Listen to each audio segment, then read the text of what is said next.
Okay, welcome you all to the third session of our revision class. And so far we have discussed about units and dimensions. And in this class we are going to discuss about the measurements and measuring instruments.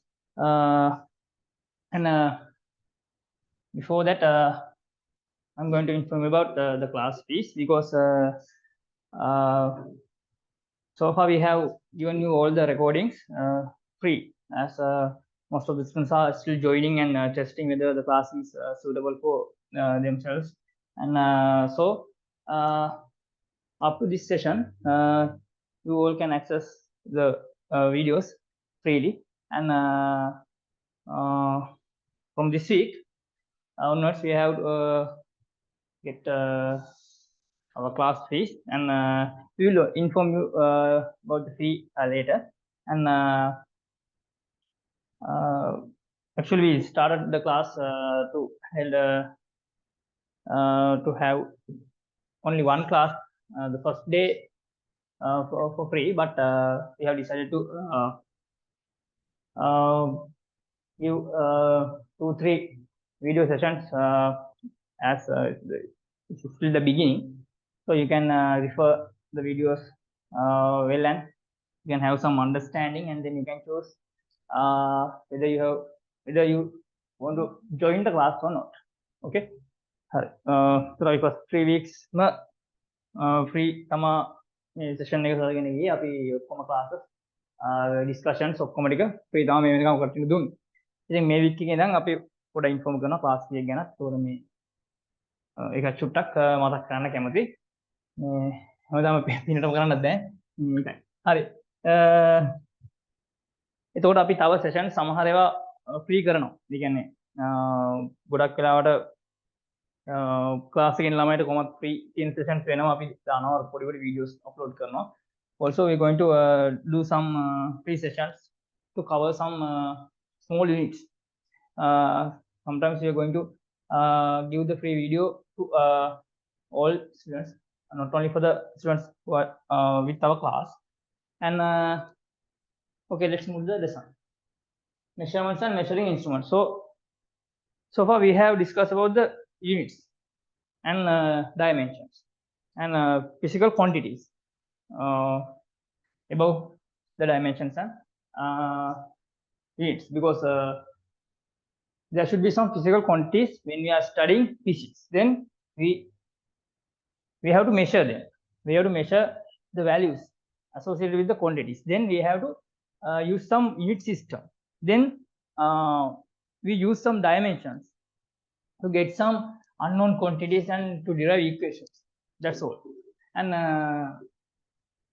when doing this process, we have to use some measuring instruments and we have to get measurements. And that's the second part of the first lesson. And so we are going to cover all the parts without leaving anything behind. And because this part is very important. Okay. This part is very important. The part we are going to starting from today. Very important, because in structured paper, most questions are based on some practical. In practicals, basically we are going to get various measurements, and doing that we have to use various measuring instruments. So the part we are going to start today are associated with these measuring instruments, and it is relevant to all the parts. The first part is the error part, is relevant to all the measuring instruments. Then we are going to focus on the measuring instruments regarding length.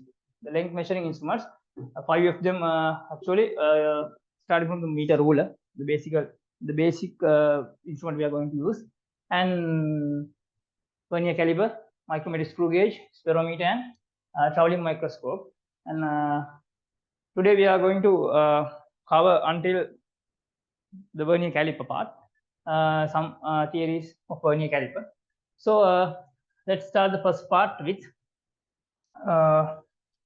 where we're going to discuss about the errors. Okay, so you can put the topic as measurements and measuring instruments, the second part of the first unit.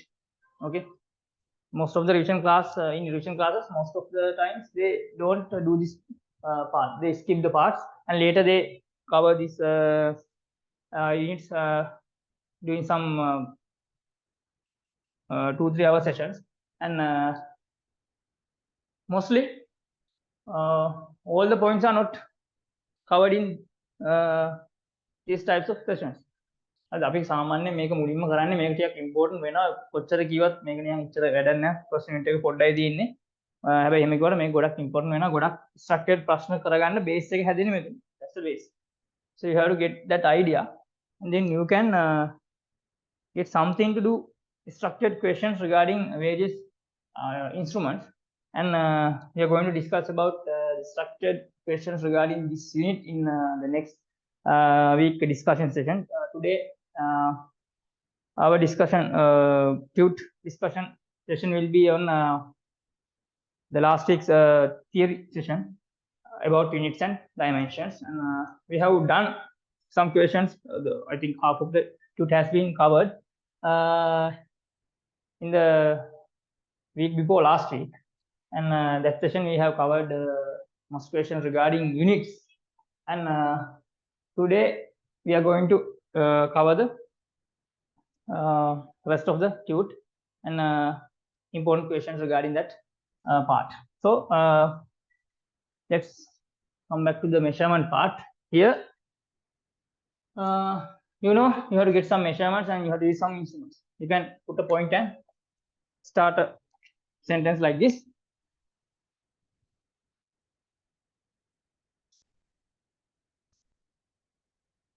When studying physics, we have to get some measurement. Write down. When studying physics, we have to get some measurement. We have to get some measurement. For that, we have to use several measuring instruments. For that, we have to use several measuring instruments. That's enough, and we can move to the next subtopic. That's the error. Okay.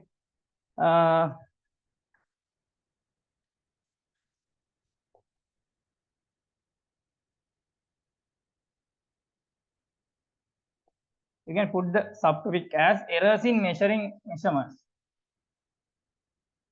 Errors in measurements. So first we have to focus on the error. Basically, there are two types of errors. Maybe you have already known. That's first one.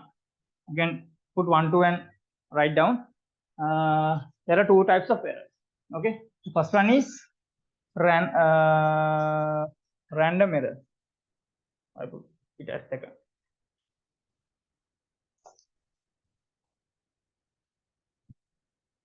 First one is systematic error.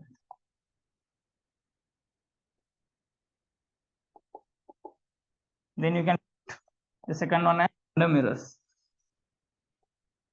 Systematic errors and random errors. Okay. දැන් අපි මෙතන කතා කරලා errors types දෙකක් තියෙනවා mainly. So මේ දෙන්න ගැන චුට්ටක් කතා කරලා ඊට පස්සේ යනවා අපි එක එක තව පොඩි errors සම්බන්ධ දේවල් වලට. හරිද? මේ දේ දාගත්ත systematic errors and random errors. Then you can put a side topic as systematic errors. What are the systematic errors? So we are going to explain systematic errors. Systematic errors actually they are associated with the system or the measuring instrument. Okay. Errors type දෙකයි පළවෙනි type එක systematic එහෙම ඔලුවට දාගෙන යන්න නිකන් පොඩි ගිරව කැල්ලක් තියෙන්නේ පොඩක් මාර දැන් නැහැ චූටි කැලියක් තියෙන්නේ මතක තියාගන්න මම කියනවා I will tell you what you want to remember and so you have to keep remember that part. ඒක චුට්ටක් ඔලුවට දාගන්න පොඩක් එච්චරයි ලොකු දෙයක් නැහැ මම කියන මෙන්න මේක ඔලුවට දාගන්න එතකොට මේකෙන් එක්සෑම් එකට එන්න පුළුවන් මේ නිසා මෙන්න මේ චුට්ට මතක තියාගන්න එච්චර පොඩි දේවල් ටිකක් මම කියන්න යනවා හරි systematic errors කිව්වම they are associated with the measuring instrument we are going to use for taking measurements and as examples I can say the calibration errors, the zero errors, moolanka dosha in Sinhala. Zero errors means the error in the initial portion of the instrument before we are going to take some readings and calibrations and some other errors such as the time delays in a stopwatch or clock or in some clocks the time is not accurate like සමහර වෙලාව වැඩි සමහර වෙලාවගේ වෙලාව අඩු වෙනවා ඔයගොල්ලෝ පොඩි ප්‍රශ්න තියෙනවනේ එතකොට we can ඒ කියන්නේ ඒක වෙලාව වැරදි not accurate because some mechanical error inside the clock පොඩි මොකක් හරි mechanics කියන්නේ ඒක හදලා තියෙන mechanism එකේ මොකක් හරි දැන් repair කරන්න ඕන වෙලා තියෙන error එකක් වෙන්න පුළුවන් so we have to repair the instrument and have to use again and to correct these errors we have to follow some steps such as we can repair the instruments with errors we can repair them and we can reuse sometimes we have to put away the instruments and we have to use a new one that's another type of step we can follow to avoid such errors කෙලින්ම අපිට instrument එක පැත්තට දාලා අපිට කෙලින්ම new instrument එකක් ගන්න පුළුවන් එතකොට ඒක තමයි අනිත් එක එහෙම නැත්නම් we have to recalibrate ආයෙ calibrate කරන්න වෙනවා ඒක තමයි ඊළඟ කතන්දරය හරිද ඒ කියන්නේ example එකක් විදිහට අපි හිතන්නකෝ මොකක් හරි instrument එකක් දැන් meter rule එකක් ගත්තොත් මේක calibrate කරද්දිම මේ අර කෙලින්ම වැරදි factory එකෙන් එද්දිම වැරදිලා calibrate කරනවා අපි ඒක use කරද්දි කොහොමද එන readings වැරදෙනවා එතකොට either we have to use another instrument or we can recalibrate the meter ruler කියන අපිට ආයෙ තියෙන divisions එහෙම ආයෙ mark කර ගන්න වෙනවා using another meter ruler which is accurate හරි එකක් අරගෙන compare කරලා we can recalibrate the instrument ඔය වගේ පොඩි steps එකක් ගන්න ඕනේ ඔය චුට්ටක් දාගෙන අඳුරම ඔයාලා මතක තියාගන්න මොනවද what are the systematic errors examples and how to avoid these errors ඒ ටික චුට්ටක් උඩට දාන්න හරි ලියාගන්න මෙන්න මේක systematic errors are associated with the measuring instrument systematic errors are associated with the measuring instrument if you have some problem in writing the note or something about the speed you have to pause the video and then you can complete the note and I'm going to use some notes in some speed pace okay පොඩක් වේගෙන් දෙනවා සමහරවල් ඒක චුට්ටක් පොඩක් pause කරලා මිස්සුනොත් තමයි ආයෙ දාගන්න you can fast forward or you can go back and you can watch again so I think there will be no problem there okay இந்த ප්‍රශ්නයක් වෙන විදිහට බලා ගන්න හරිද මේ මිස්සුනොත් then the second point or you can continue the note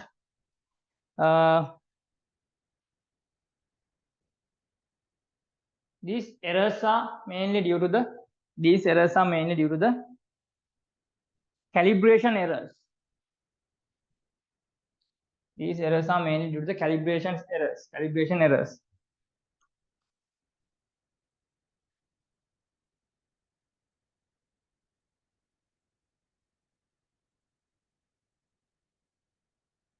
comma zero errors and some other types of errors such as comma zero errors and some other types of errors such as expansion of a metal meter ruler after calibration expansion of a metallic meter ruler after calibration it means if we calibrated or we made some meter ruler using a metal then metals are having higher expansion coefficient right you can ගොඩක් expand වෙනවා when some heat is given රත් වුණාම temperature වැඩි වෙද්දී expand වෙනවා මේ expand වෙන නිසා මොකද වෙන්නේ අර metal ruler එකේ තියෙන the gap between two divisions in the metal meter ruler or gap between 2 millimeter marks are increased when the temperature is going up එතකොට මොකද වෙන්නේ මේක වැරදිනේ දැන් මිලිමීටර් මාක් එක දින ગેප් එක දැන් වැඩි එතකොට මොකද වෙන්නේ මේක වැරදි ස්කේල් එකක් ඒතර අපි මේකේ මෙෂර්මන්ට්ස් ගත්තාම එන උත්තර වැරදෙනවා එතකොට ඒ නිසා මේක අපිට ආයෙ මොකද වෙන්නේ ආයෙ we have to get the meter ruler to the initial temperature or the temperature where the meter ruler is calibrated so they calibrate කරපු temperature එකට එක්කලා measurements ගන්න ඕනේ නැත්නම් ආයෙ අපි use කරන temperature එක we have to recalibrate the instrument or we have to use another instrument which doesn't include such faults හරිද මේ වගේ faults නැති එකක් use කරන්න වෙනවා යකි වෙනවා වගේ පොඩි fill marks කරන්න වෙනවා හරි කොහොමද PT note එක දාගත්තා some other types of errors such as expansion of a metallic meter ruler after calibration.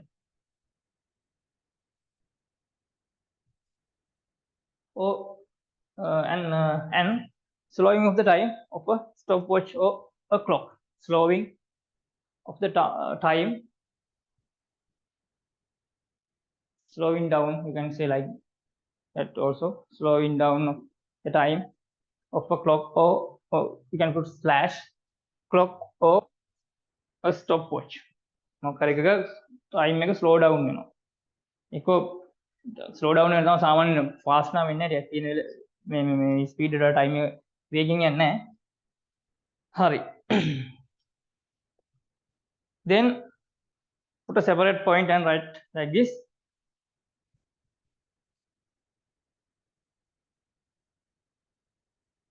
These type of errors,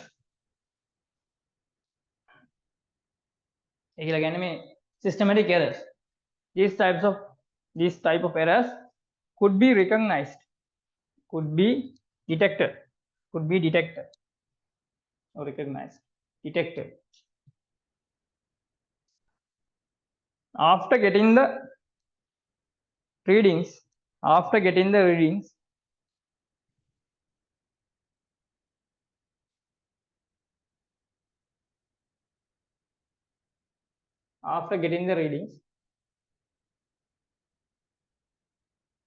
and when compared with the readings taken from, and when compared with the readings taken from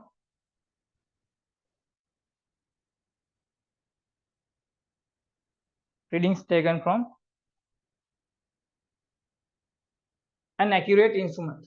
An accurate instrument. ඒ කියන්නේ මේ වගේ errors අපිට හොයාගන්න පුළුවන් වෙන්නේ අපි දැන් දන්නේ නැහැ. අපි මීටර වල දුන්නට ඔයා දන්නේ නැහැ මේකේ හරියටම දැන් මිලිමීටර් ගැප් එක හරියටම තියෙනවා. ඔයාලට සාමාන්‍යයෙන් ඇහෙන් බලන්න බෑනේ. මේකේ මිලිමීටර් මාර්කර් වල චුට්ටක් වැඩි. එහෙනම් මේක වැරදි කියලා ඔයාලට එකපාරට දැක් ගමන් කියන්න බෑ. එහෙම හැක් තියෙනවා නම් ඉතින් මාර දෙයක් නෙමෙයි. ඇහි නම් කෙලිම ස්කේල් එකක් තියෙනවා ඇහි. ඒත් එහෙම නැහැ. එතකොට මොකද කරන්නේ? ඒතර ඔයා මෙෂර්මන්ට් එකක් අරගෙන ඊට පස්සේ ආයෙත් තව ඉන්ස්ට්‍රුමන්ට් එකක් අපි accurate instrument එකක් කියලා හිතන එකක් එක්ක ඒකත් accurate වෙන්න පුළුවන්. අපි හිතමු accurate instrument එකක් දීලා ඒකත් එක්ක readings compare කරලා බලමු. ඒ කියන්නේ එකෙන් ගන්න reading එකයි මේකෙන් ගන්න reading එකයි compare කරලා බැලුවාම තමා තේරෙන්නේ අර පොඩ්ඩක් වැරදි. එතකොට අපිට තේරෙනවා මේකේ මොකක් හරි error එකක් තියෙනවා. So that should be some systematic error. ඒකට අපිට තේරෙනවා මොකක් හරි calibration එකක් කරන මොකක් හරි අවුලක් තියෙනවා කියලා. අන්න ඒ වගේ දෙයක් තමයි වෙන්නේ. So at first we can't get any clue about the errors of the instrument, but we can compare the readings with an accurate instrument. Then we can get some idea about the errors regarding the instrument, and that's how we are going to find the errors, systematic errors. So systematic errors ගොඩක් වෙලාවට අපිට මේ වගේ අන්තිමට තමයි compare කරලා බලලා තමයි තේරෙන්නේ. සමහර ඒවා නම් suggest zero errors we can know at the first place before we are going to get the readings. කලින්ම දැනගන්න පුළුවන් zero එකක් වගේ තිබ්බොත් දැන් ඔරලෝසුවක් වුණා දිගටත් මේ ක්ලොක් එක අපිට ටයිම් එක වැරදි කියලා පේන්නේ වෙන මොකක් හරි ටයිම් එකක් එක්ක කම්පෙයාර් කරොත් වෙන ක්ලොක් එකක් එක්ක. ඒතකොට ඒ නිසා අර එකපාරට අපිට හිතාගන්න බෑ ඒකේ error එකක් තියෙනවද කියලා. ඒ වගේ පොඩි පොඩි ප්‍රශ්න ටිකක් තියෙනවා. හරි. Then put a separate topic, separate point, not a topic. So දැන් මෙතන අපි කතා කරා මොනවද errors? errors වලට මොනවද අපි කොහොමද හොයාගන්නේ? මොනවද හේතු? දැන් අන්තිමට තියෙනවද? දුක හේතුව දුක නැති කිරීම කිරීමේ මඟ වගේ. දැන් අන්තිමට තියෙන what should we do to avoid these errors? අන්තිමට තියෙනවා දුක නැති කිරීමේ මඟ. මොකද්ද? අපි ඉතින් මේවා recalibrate කරන්න ඕනේ. To avoid such errors we have to recalibrate the instruments.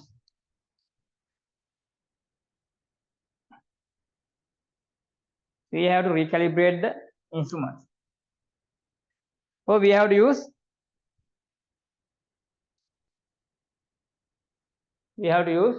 an accurate instrument. අර කෙලිම අයින් කරා accurate instrument එකක් use කරා. We have to use an accurate instrument. ඒකටම දාගන්න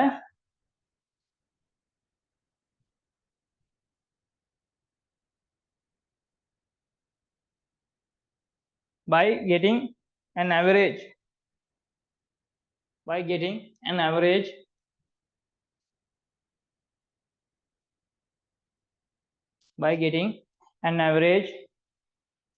for some measurement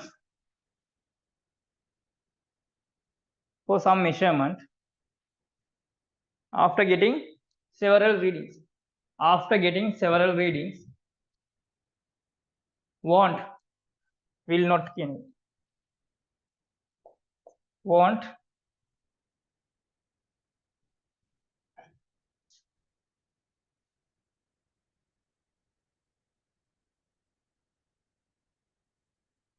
won't eradicate such errors. Eradicate systematic errors අයින් කරලා දාන්න. eradicate systematic errors. ඒවා අයින් කරන්නේ නැහැ. දැන් මේ එකපාරක් අපි measurement එකක් අරගෙන කරනවට වඩා අපි 10 පාරක් කරන් ඒක average එකක් ගත්තා කියලා මේ වගේ errors අයින් වෙන්නේ නැහැ. because we are going to get the same reading again and again using the same instrument. And if that instrument includes some error or systematic error, so all the readings may have some errors. So ඒ නිසා ආයෙ තේරුමක් නැහැ ආයෙ ගත්තා. හරි. ඒක අපි කරනවා random errors වලට. Then put the side topic as random errors, then we can move to the second error type. So random errors are errors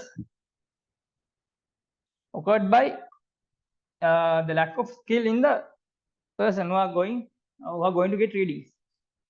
Errors මේ error එක මොකද්ද? random error එක වෙන්නේ measuring instrument එක use කරන measuring instrument එකේ ප්‍රශ්නේ පුදුම ගොඩක් කරලා measuring instrument එක use කරන අපේ measurements ගන්න කෙනාට. හරිද? එතකොට එයාගේ තියෙන මොකක් කරේ එක්ක එයාට vision එකේ පොඩි අවුලක් තියෙන්න පුළුවන්. sometimes පොඩක් hearing disability එකක් තියෙන්න පුළුවන්.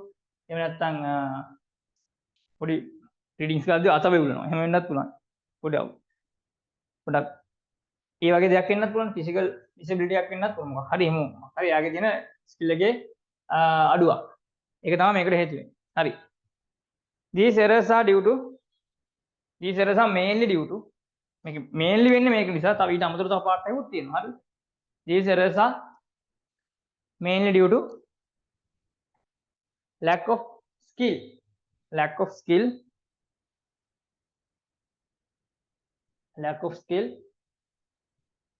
in the person getting readings. Lack of skill in the person getting readings. Also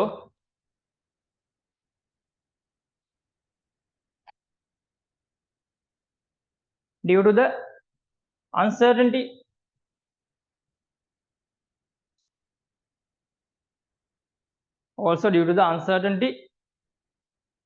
related to some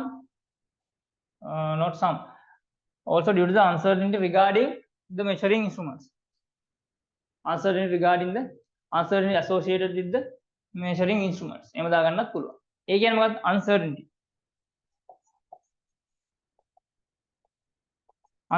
කියන්නේ දැන් අපි measurement එකක් ගත්තාම අපිට පොඩි sure නැති කතියක් තියෙනවා measuring instrument එකේ least count එකත් එක. That part we are going to discuss in the next topic. Least counts. එතකොට all the instruments may have some least count because there's some measurement we could take. That's the least measurement. We can measure using that instrument correctly. එතකොට ඒක හරියට මැනගන්න පුළුවන් මොකක් හරි measurement එකක් තියෙනවා least measurement අඩුම එකක්. ඒක ඊට වඩා අපිට measurement එකේ decimal places ගන්න නැත්නම් value එක අඩු කරගන්න බෑ. So there's a limit. Okay. Because of that there is always an uncertainty associated with every measurement. හරිද? අපි ඒක ඉස්සරහට බලමු මොකද්ද මේ තියෙන uncertainty එකේ value එක කියලා. measurement එකක් ගත්තාම. But for each and every measurement there is an uncertainty value. මේකට මේක තියෙනවා. That depends on the measuring instrument. අපි ගන්න reading එක ගන්න measuring instrument එකත් එක්ක depend වෙන්නේ uncertainty එක of that measurement. And ඒකත් අපි ගන්න මේකේ random error එකක් විදියට. ඒකත් instrument එකේ තිබ්බ ප්‍රශ්නයක් වුණත් මෙතනදී ඒක random වෙන දෙයක් නිසා we are considering that error as a random error, not as a systematic error. හරිද? ඒතකොට ඒක random error එකක් විදියට තමයි ගන්න uncertainty associated with the measuring instrument, and uncertainties associated or related to certain measurements. Uncertainties related to certain measurements. In brackets, you can put example. Put an example as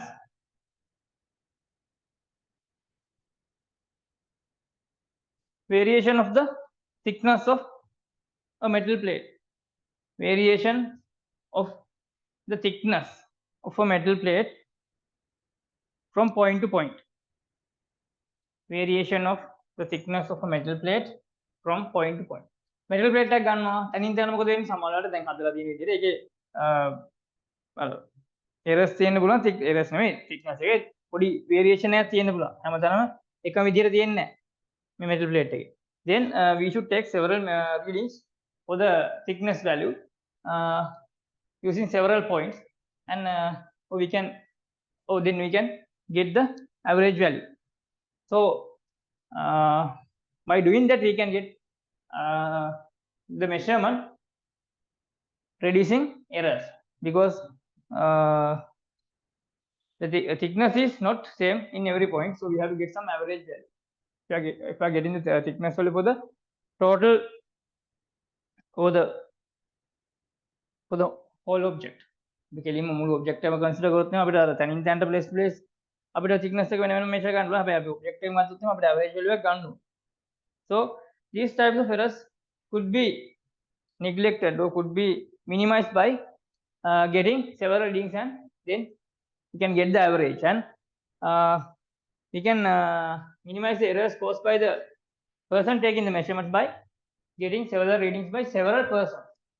කීප දෙනෙක් එකතු කරලා readings අරගෙන ඒ ඔක්කොගම, and you can get the average of each person, and then we can get the final average. ඒක තුන් දෙනෙක් ගන්නවා, තුන් දෙනාගේ averages වෙන වෙනම ගන්නකොට තුන් දෙනාගේම තියෙන අන්තිම values තුන අරගෙන ඒකේ තුනෙන් බෙදලා average එකක් ගන්න පුළුවන්. එතකොට අපිට ගොඩක්ම errors නැති value එකක් ගන්න පුළුවන්. ඒක තමයි මේ වගේ කරන අපි මේ random errors minimize කරන ලොකුම step. Okay. Example මම දාගන්න එක මොකද්ද? Point to point. The variation of the depth, variation of thickness of a metal plate from point to point. And ඊළඟ ලියන වෙනම point එකක විදිහට these errors can be minimized. These errors can be minimized by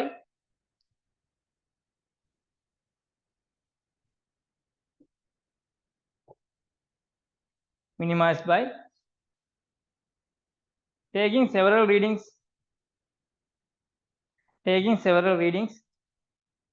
by several people. Taking several readings by several people, and finally taking the average. ඒක තමයි මේකට කරන්න පුළුවන් ලොකුම step එක. හරි.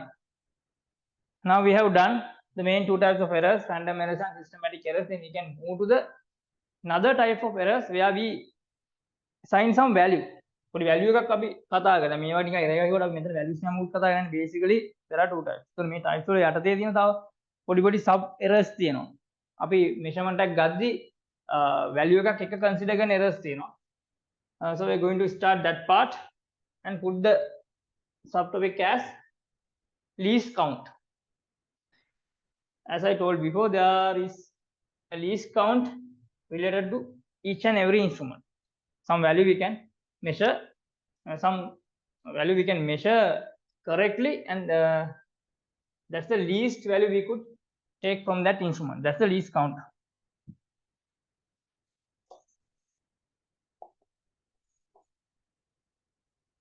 Least count. So least count කියලා කියන්නේ අපේ measurement එකක් මොකක් හරි instrument එකෙන් ගද්දි ඒ instrument එක use කරලා ගන්න පුළුවන් least measurement එක correctly. අපි හරියට ගන්න ඕනේ. So put a point and write like this.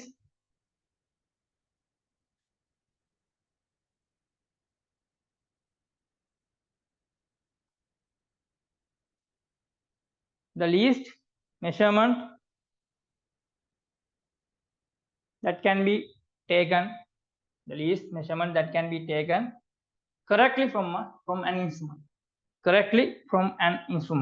least measurement that can be taken correctly from an instrument. That is the least count of that particular instrument. And then you can put the subtopic as absolute error.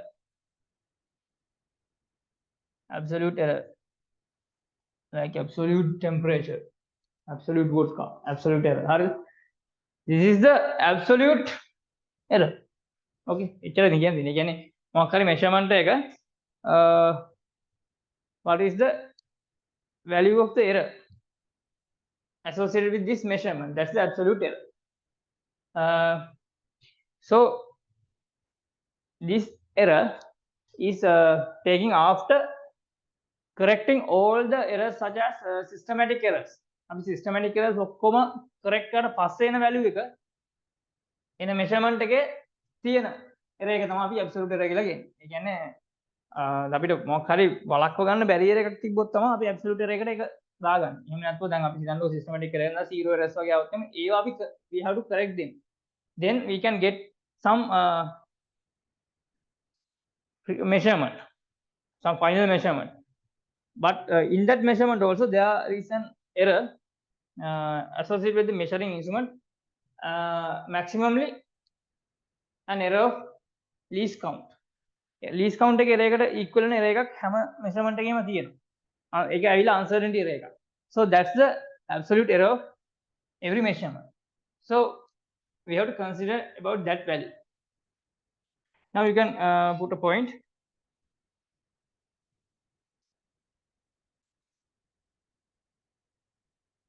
The error of a measurement, the error of a measurement after correcting the systematic errors. The error of a measurement after correcting the systematic errors. That's the absolute error. Then the second point, in every measurement, there is a random error equal to the least count of the instrument used to get the measurement. There is a random error equal to the least count of the instrument used to get the reading, get the measurement. Used to get the measurement. That's the absolute error of that reading. That's the absolute error of that reading. Okay. ඒක තමයි absolute error කියලා හිතනවා. හැම measurement එකක්ම ඔකට ගත්තට පස්සේ ඒ වගේ තියෙන අනිත් errors, zero errors, calibration errors ඔක්කොම correct කරලා final reading එකක් ගත්තට පස්සේ අපි හිතනවා this is the correct value. But no, there is a absolute error. There is an absolute error regarding that value also, which is equal to the least count. Maximally, there could be error equal to the least count. That's the maximum error. But we can minimize that value. And ඒක maximum error එක වුණාට ඊට වඩා අඩුවෙන් සමාන තමයි error එක වෙන්නේ. අපි maximum විදිහට හිතුවොත් එහෙම ඒක තමයි least count එකේ value එකට equal. හැබැයි මෙතන in universities and in standard method we consider for analog instruments the maximum error that could be happen, or the maximum absolute error that could be happen when taking a reading is equal to the half of the least count of the analog instrument and equal to the least count of a digital instrument. Analog එක නම් කෙලින්ම least count එකේ half කියලා ගන්න.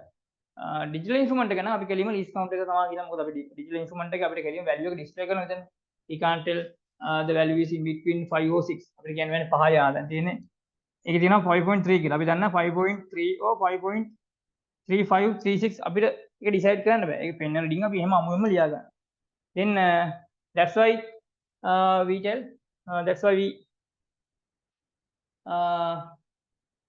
consider in digital instruments the reading is associated with some error equal to the least count. Least count එකේ එකක් තියෙන්න පුළුවන්. ඒක තමයි maximum error. That's the maximum error. Okay. එතකොට analog instrument එක ගත්තා. meter rule එකක් ගත්තොත් එහෙම මෙන්න එහෙම තමයි තියෙන්නේ. එතන මෙහෙම තියෙනවා divisions. එතකොට මේ වගේ divisions තියෙද්දි අපි හිතමු අපේ reading එක තියෙන මෙන්න මේ හරියට තමයි අපේ reading එක එන්නේ.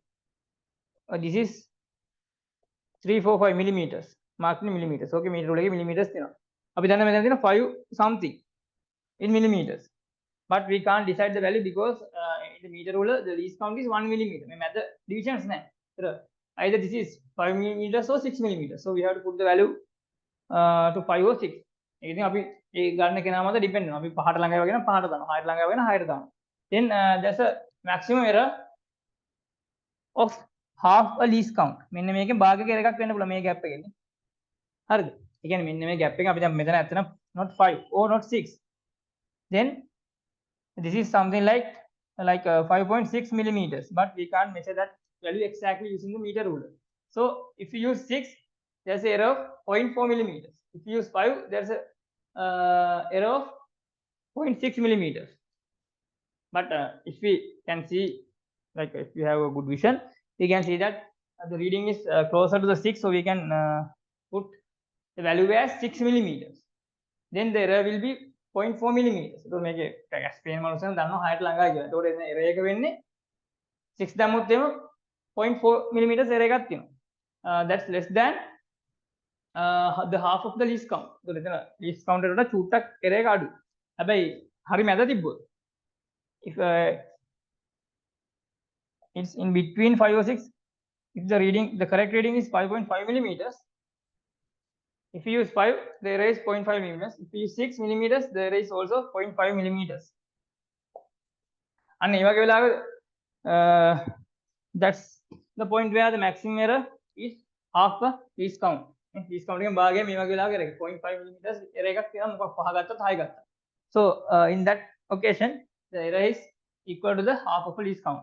So that's why we are considering the maximum error that could be happen when taking readings using an analog instrument is equal to the half of the least count. That's the maximum error. But in digital instruments, in that case, the error is equal to the least count. එහෙනම් අපි consider කරන්නේ in general way, the standard way, but in A levels, you are taught to get the maximum error or the absolute error is equal to the least count of that instrument. Okay, so you have to find the least count of the instrument you are going to get the readings, and then you know that's the absolute error in that measuring in that measurement.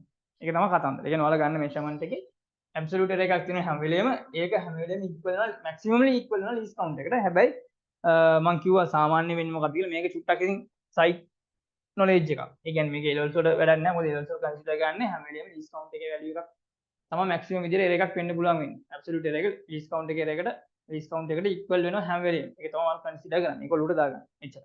මොකද්ද? හැම වෙලේම the maximum error that could be happen as the absolute error is equal to the least count of the instrument. එච්චරයි. හරි. Then අපි ඒක point එක විතර දාගන්න the maximum error that could be happen මම කියවනේ equal to the least count of the instrument we are going to take the readings. ඒක තමයි ඊළඟ කතාව. හරි. ඉතින් මම explain කරා කොහොමද වෙන්නේ කියලා. ඇයි එහෙම අපි ඒක consider ගන්න මම සාමාන්‍ය general method එකත් පොඩ්ඩක් explain කරා. ඊළඟ A levels වලදී අපි කරන්නේ මෙන්න විදිහට කියලා දුන්නා. Then we can move to the fractional error. This is absolute error. So absolute error කියලා කියන්නේ අනිත් errors ටික ඔක්කොම correct කරලා පස්සේ එන error එක. That's a random that's a type of a random error. Then we can move the fractional error. So now we are going to express the error when regarding the reading. Fractional error. So we have to get some idea of the error with regarding the measurement. ඉතින් කොච්චර මෙයාට කොච්චර effect එකක් වෙනවද කියලා බලන්න. කියන්නේ අපි ගන්න measurement එකයි එයාගෙන් වෙන එයා ගද්දි වෙන error එකයි අතර කොච්චර relationship එකක් තියෙනවද? කොච්චර effect එකක් වෙනවද measurement එකට මේ error එකෙන් නිසා. ඒතර අපි error එක තියෙන හින්දා can we consider the measurement to include in our practicals. ඒ කියන්නේ අපිට experiments කරද්දී measurement එක අපිට ගන්න පුළුවන්ද? correct එකක් කියලා අපිට අපේ range එකට okayද කියලා consider කරගන්න අපිට මොකක් හරි value එකක් ඕන වෙනවා. අපි මොකක් හරි idea එකක් ගන්න ඕනේ. ඒ නිසා අපි මෙතන ගන්නවා ratio එකක්. So යටින් දාගන්න point එකක්.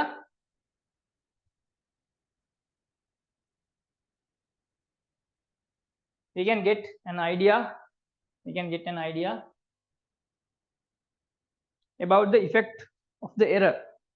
We can get an idea about the effect of the error on a certain measurement, on a certain measurement using fractional error. On a certain measurement using the fractional error. Okay, let's see what's the fractional error. That's an equation. The fractional error is the fractional error equals the absolute error divided by the measurement.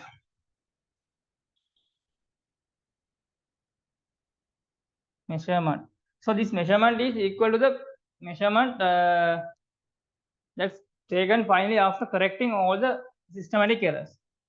In brackets you can put after correcting systematic errors, okay, including calibration errors, zero errors, after correcting systematic errors. Okay, here measurements are corrected systematically. All the measurements in here, the measurement value is the value taken after correcting all the systematic errors. In brackets we can put that after correcting systematic errors. That's the measurement. That's the value you are going to put here, and the absolute value is, you know, maximally equal to the least count. Then you can write this equation as absolute error is equal to the least count of the measuring instrument. Least count, LC, divided by the measurement. Okay, divided by the measurement. So that's the equation to get the fractional error. Then the next subtopic is, here you can see the board, right? That's percentage error. So then we can express this fractional error as a percentage because it is more pleasant to the eye.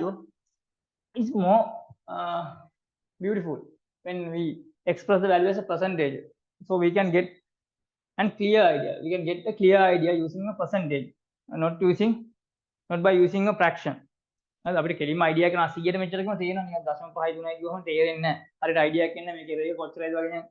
Generally අපිට idea එකක් එන්නේ නැහැ. සාමාන්‍යයෙන් දන්න අයට තේරෙනවා. හැබැයි percentage එකක් විදිහට ගමු සාමාන්‍යයෙන් ගොඩක් අයට තේරෙනවා. That's why we are going to using percentages here. So the next subtopic is percentage error.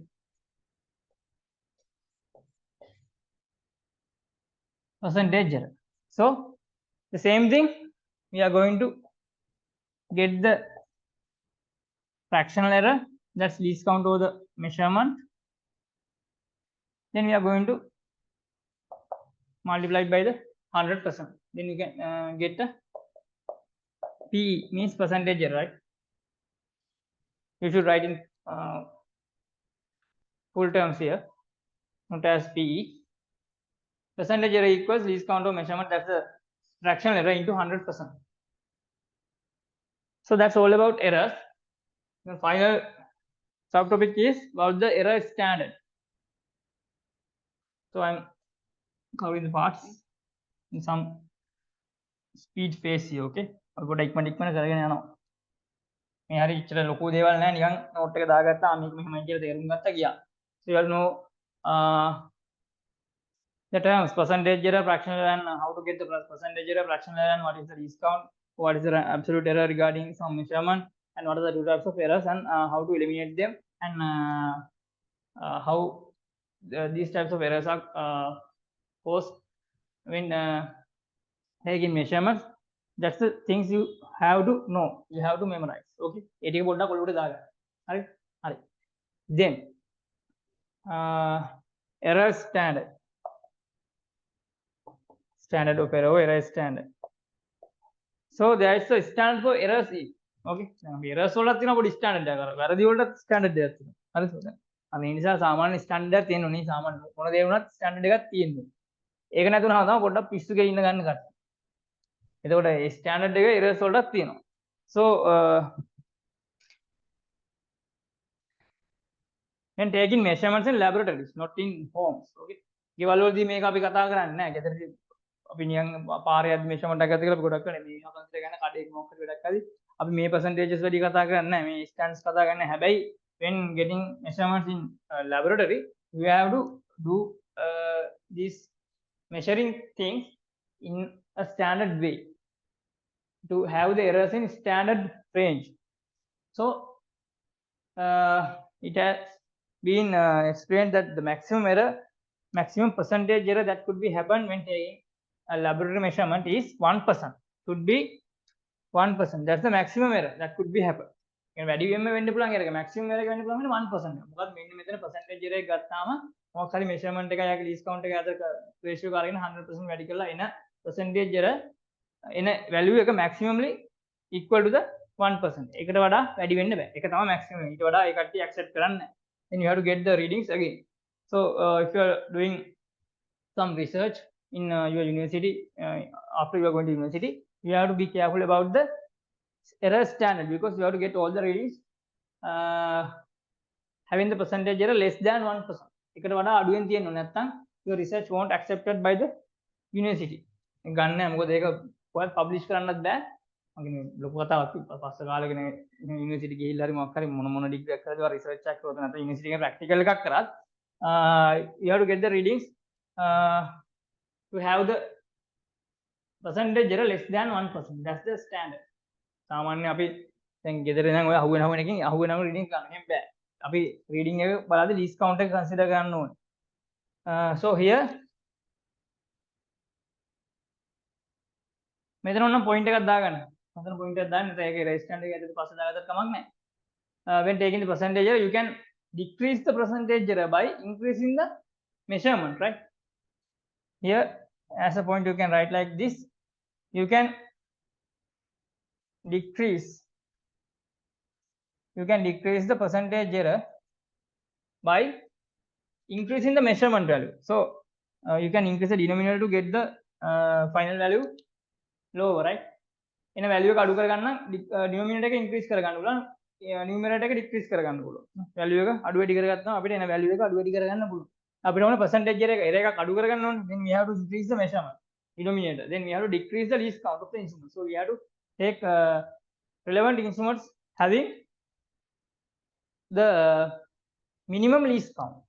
අඩුම least count එක තියෙන instrument එක තමයි we have to select when doing some practical. ඒ අපිට දීලා තියෙන available instruments වලින් මේ measurement එක ගන්න තියෙන least count එක අඩු වෙන instrument එක තමයි තෝරගන්න ඕනේ. Then we have to get the measurement to have a good value or to have some higher value. අපිට ගන්න පුළුවන් maximum value එකකින් විදිහට තමයි measurement එක ගන්න. මෙයා කෑල්ල ගන්නෙත් නැහැ. අපි ඉස්සරහට practical structure මේ questions කරද්දී answer කරද්දී මම පොඩ්ඩක් ඒ points මතක් කරන්න. So මේ මෙතන නිකන් කිව්වේ. So measurement should be higher as much as possible when you are taking the reading, and the least count of the instrument should be as much as lower. So we have to decrease the percentage error, we have to increase the measurement. Measurement should be increased and least count should be decreased. To do that, we have to select a suitable instrument having the least count. අඩුම least count එකක් තියෙන එක තෝරගන්න ඕනේ. And you have to take the reading to get some higher value. ලොකු value එකක් ගන්න විදිහට තමයි reading එක අපි ගන්නවා. ඒක අපි ඉස්සරහට කතාවම කොහොමද එහෙම කරන්නේ කියලා ඒක පාස්වර්ඩ් අදාළ. Then in the error standard, put the point. The maximum error accepted in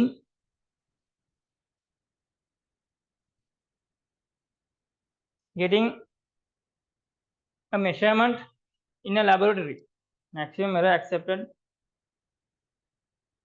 when getting a reading or taking readings in a laboratory. When getting a reading in a laboratory is 1%. Maximum percentage error. Maximum percentage error that could be happen or accepted when doing a laboratory, when getting a reading in a laboratory is 1%. The maximum error that could be happen or the maximum error allowed when taking a reading in a laboratory is 1%. The maximum error should be less than this value, or maximum it could be equal to the 1%. හරි. එතකොට අපි චුට්ටක් බලමු examples එකට මේ ටික දාගන්න. අපි දැන් error percentage එක හොයලා we are checking whether they are at the standard range or not. හරි අපි චුට්ටක් check කරලා බලමු. ලියාගන්න මෙන්න මේ find the fractional find the percentage errors of below measurements and find the fractional percentage errors of below measurements and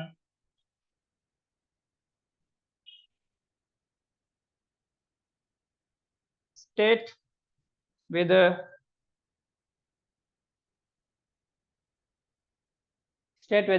they are acceptable or not. State whether they are acceptable or not. හරි මම examples දෙකක් දෙන්න. අපි හදාගෙන ඔයකට දැන් තනියම try කරන්න පුළුවන්. Then you can pause the video and you can do it alone.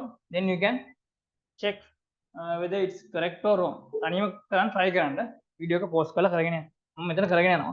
හරිද? දාගන්න examples එක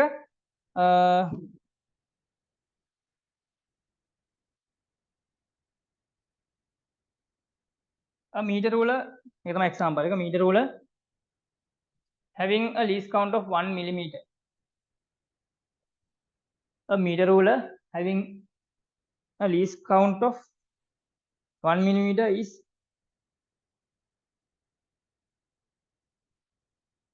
used to take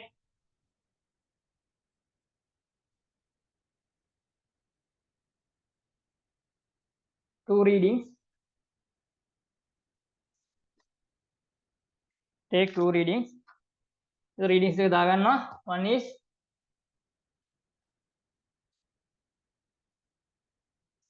85 millimeters. The first one. Second one is 13 centimeters. So I have mentioned the measurements in 2 units. First one is in millimeters, second one is in centimeters. Now I am going to calculate the percentage error first. For 85 millimeters, what is the percentage error? That's the fractional error into the 100%. So fractional error is the least count of the instrument is 1 millimeter, right? The least count of the meter ruler. Then the correct value or the reading we have got here is 85 millimeters, and then into 100%. So we can cut off the units here, and we have to divide 100 by 85. Then for 100, 1.15 remaining, then 150, almost equal to I think 1.2, right? So 1.1 something, but we can round off to 1.2. Then here, so in this case there is 1.2%, so it's greater than 1%, right? So we can't accept this value. So you can mention below this value is not acceptable because it's greater than 1%, right? It's greater than the standard error, not in the correct range. So the value is not acceptable. And in second case, 13 centimeters. So same least count 1 millimeter divided by the measurement 13 centimeters. But here you have to careful about the units because this is in centimeters and this is in millimeters. So you have to get the two values to same units. So I'm going to get 13 centimeters into 13 in millimeters, 130 millimeters, right? Because when removing centi, that's 10 to the power minus 2. This is the unit conversion, right? Prefix conversions. We are removing centi, that's 10 to the power minus 2. So we are putting milli, that's 10 to the power minus 3. So I'm going to divide by 10 to the power minus 3. That's the short method, right? I have explained this method in the last week. So so we have to get the final value 10 to the power minus 2 divided by 10 to the minus 3. So getting minus 3 into the numerator means plus 3 becomes plus 3. Then plus 3 minus 2 is plus 1, right? 10. So we have to multiply this 13 by 10 means 130 in millimeters. මම පොඩක් අර එන රවුමක් ගියේ. හරිද? මෙහෙම මේක තමයි unit conversion එක මම මතක් වෙන්න කරේ. You know 13 centimeters is equal to 130 millimeters. අපි දන්නවා centimeters millimeters කාලේ 10න් වැඩි කරනවා because you know 1 centimeter is 10 millimeters. So you are going to multiply by 10 here to convert centimeters into millimeters. ඒක දන්නවා. හැබැයි මෙතන අපි පොඩ්ඩක් කතා කරේ unit conversion එක මතක් කරගෙන ආවේ. මේ වගේ ලේසියකට මේ වගේ නටන්න ඕනේ නැහැ. කෙලින්ම කට්ටිය දන්නවා 10 mm කියලා කියන්නේ 1 cm. ඉතින් කෙලින්ම දාගන්න. හරි මෙතන මේ unit conversion එක යනවා නම් මෙහෙම තමයි කරන්නේ. මම ඒක මතක් වෙන්නේ. හරි. Back to the lesson. So here into 100%, right? Then you can cut off the 0. Then 10 by 13. That's 0.400 7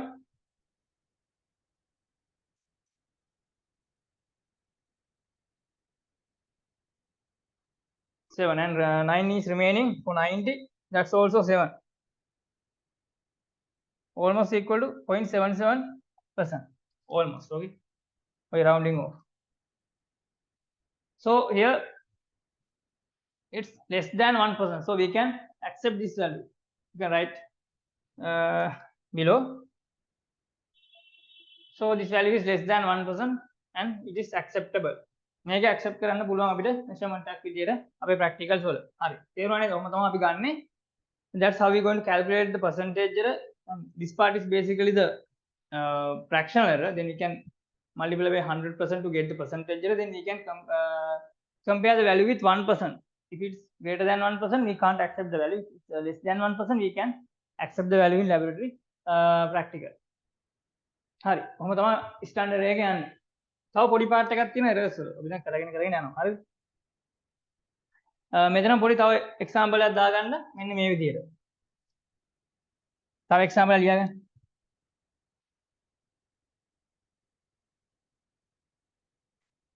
Find the measurement. Find the measurement that should be taken. That should be taken using a meter ruler. That should be taken using a meter ruler having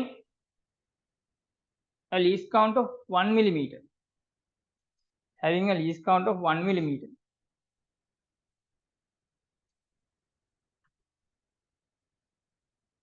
Having the least count of 1 millimeter.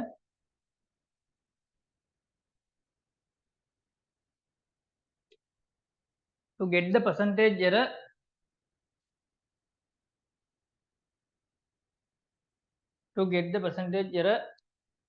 as 1%. To get the percentage error as 1%. මොකක්ද දාන්නේ? මීටර උලගේ measurement එකක් ගන්නවලු least count එක 1 mm ලු. So ඒකේ percentage error එක 1% වෙන්න what should be the measurement we have to take? දැන් අහන්න අනිත් පැත්තට. දැන් ඉස්සෙල්ලා percentage error එක අපි calculate කරා using the least count and the measurement. Then here we are asked to find the measurement. We are given the percentage error and we are given the least count of the instrument. So same equation. Okay. Here 1%. So percentage error is equal 1% is equal to the least count of the instrument. That's 1 millimeter divided by the measurement we are going to get. That's x in millimeters. Okay. And you have to put the measurement and the least count in the same units. Millimeters. Then going to multiply by 100%. So 2% we can cut off that value and we can get the x here and then we can simplify the values. So x in millimeters, right? X in millimeters equals 1 into 100. That's 100 millimeters. And then percentage එක දෙපැත්තම අයින් කරනවා දෙපැත්තම තියෙනවා. Percentage means 1 over 100, right? 1% කියලා කියන්නේ 1 by 100 කියන එක. එතකොට ඉතින් මේ දෙපැත්තම 100 වලින් බෙදෙන එක තමයි මෙතන තියෙන්නේ. ඒතකොට 100 දෙපැත්තම අයින් වෙනවා. තේරෙන්නේ නැති ළමයිට කිව්වේ. So x in millimeters equal to 100 millimeters. So to have a percentage error of 1% in getting measurements using a meter ruler having the least count of 1 millimeter. Millimeter එකක් තියෙන least count එකක් තියෙන meter ruler එකකින් measurement එකක් ගත්තාම ඒක 1% වෙන්න නම් අපි අඩු ගානේ at least we have to get a reading of 100 millimeters means 10 centimeters, right? So අඩු ගානේ meter ruler එකේ measurement එකක් ගත්තා 10 centimeters වත් ගන්න ඕනේ මෙතන value එක. මෙයා තා වැඩි වුණාට අවුලක් නැහැ. x වැඩි වුණාම මොකද වෙන්නේ? 1% වලට අඩු වෙනවානේ. පිරමීඩ් එක වැඩි වෙද්දී ඒ නිසා ඒක ප්‍රශ්නයක් නැහැ. So at least you have to get a reading of 10 centimeters and using the meter ruler. අපි ඉතින් අහුවෙන එකක් ගන්නවා. සෙන්ටිමීටර් 5ක් තිබ්බත් මම ඉන්නේ meter ruler වෙන measurement එකක් නැහැ. වෙන measuring instrument එකක් නැහැ. ඒක ප්‍රශ්නයක් නෑ ගෙදරින් ගත්තා හැබැයි ලැබ් එකදී අපි අනිවාර්යෙන් 10 cm වලට වඩා වැඩි මෙෂර්මන්ට්ස් තමයි මීටර වලක යූස් කරලා ගන්න. හරි. අපි ඊළඟට යනවා අන්තිම කැලේට එරර්ස් වල. ඊට පස්සේ අපිට යන්න පුළුවන් මෙෂරින් ඉන්ස්ට්‍රුමන්ට්ස් ගැන කතා කරන්න. So put a side topic as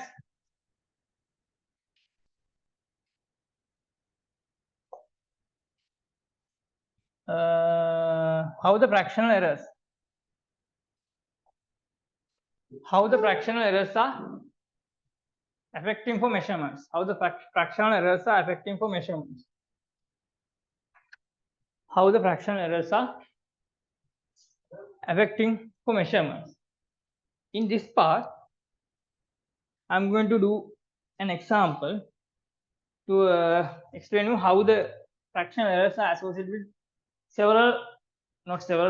I'm going to explain one example because මේ part එකේ වැඩි අහන්න නැහැ ඔකට. හරි සාමාන්‍යම example එකක් කියන්න. So we have some equation like p equals x plus y and the fractional error of p is expressed as delta p over p.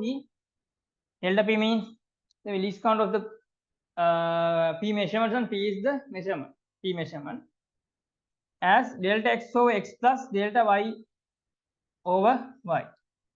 Here delta x delta x over x means the fractional error.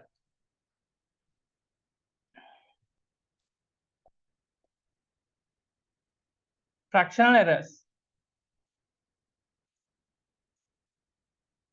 Okay, here the fractional error of x, here the fractional error of y. You can put like that, like yeah. And then delta p over p is the fractional error of p. මේවා fractional error. Has එක term එකේ fractional errors. Then delta x කියලා කියන්නේ least count of the measurement x, least count of x. And delta y is same, least count of y. So here there's a measurement called p. මේක දිගක් වෙන්න පුළුවන් කියන්නේ a දිග කියලා කියන්නේ සමහර මේ x දිගයි y දිගයි එකතුව. The addition of two lengths x and y is p. So we are going to calculate p using the equation p equals x plus y, but we are not going to measure p directly. Directly measure කරන්න we have to get two readings for that. One is x, one is y. When getting x, the least count of the measurement x is delta x, and the measurement is x itself, and y is the second measurement and least count is delta y, and the measurement is having the value of y. So we can get the fractional errors of the x measurement as delta x over x and fractional error of the y measurement as delta y over y. Then we are given that the fractional error of the final measurement, that's p, can be expressed as the addition of two fractional errors. අපිට මෙන්න මේ equation එක දෙන්න ඕනේ. මෙන්න මෙයා අපිට equation එකේ මේ මොකද exam එකේ ප්‍රශ්නයක් අහනවා දෙන්න ඕනේ. Because we don't know how to calculate the fraction error of such equation. මේ වගේ equation එක fraction එක අපිට calculate කරන්න දන්න. ඒක අවිල්ල පොඩ්ඩක් university level එකේ කතා කරන equation එකකින් ගන්න. Statistical equation එකක් තියෙනවා. stats වලින් ගන්න equation එකක්. ඒ equation එකේ අපි එතන තියෙනවා differentiate කරන්න terms. differentiate කරලා අපි ගන්න ඒවල් පොඩක් complex නිසා ඒ level ළමයිට නෑ. ඒ විදියට අරගෙන තමයි අපි මෙතන මෙන්න මේ වගේ equation එකක් තිබ්බම එයාගේ p ගේ fractional error එක හදාගන්න. ඒක පොඩක් complex වෙනවා. ඒ නිසා ඔයාලට ඒක හදන්න බැරි නිසා ඒ levels වල උගන්වන්නේ නැහැ නිසා you should be given this equation. How the fractional error could be calculated for such equation. ඒවා දෙන්න ඕනේ. මේක දෙනවා. බය වෙන්න එපා. මේක දෙන්න. ඒතකොට මේක නිකන් terms නිකන් කෙලින්ම substitute කරලා value එකක් ගන්න විතරයි තියෙන්නේ. ඒතකොට අපිට මෙතන දිහා තියෙනවා මෙයාගේ fractional error කියන්නේ මේ දෙන්නගේ fractional error එකතුව. Then you have to get the two fractional errors separately. Then you can add them and you can get the final fractional error of the p measurement. So as an example, here delta x and delta y both are no. I will give two values. For delta x, that's 1 millimeters, and here delta y equals 0.5 millimeters, and then x equals 130 millimeters, y equals 8.5 centimeters. I have given y in centimeters. So now you have to calculate the fractional errors separately and then you can add them. So if you want to do this alone, you can stop the video and you can do alone, and you can then watch the video and see whether you are correct or not. පොඩ්ඩක් එහෙම තනියම ගන්න ගන්න video එක stop කරලා තනියම ආයෙ video එක බලලා හරිද කියලා චෙක් කරන්න. එහෙනම් ඔයාලට පොඩ්ඩක් මෙතන මේ විදිහට කරගෙන යන්න පුළුවන් ළමයි. හරිද? හරි. ඊළඟට යන්න කැල්. දැන් මම මේක පොඩ්ඩක් හදලා පෙන්නන්න යන්නේ. කොහමද? So delta x over y. You can see the board, right? Delta x over x, right? That's 1 millimeter over 130 millimeters.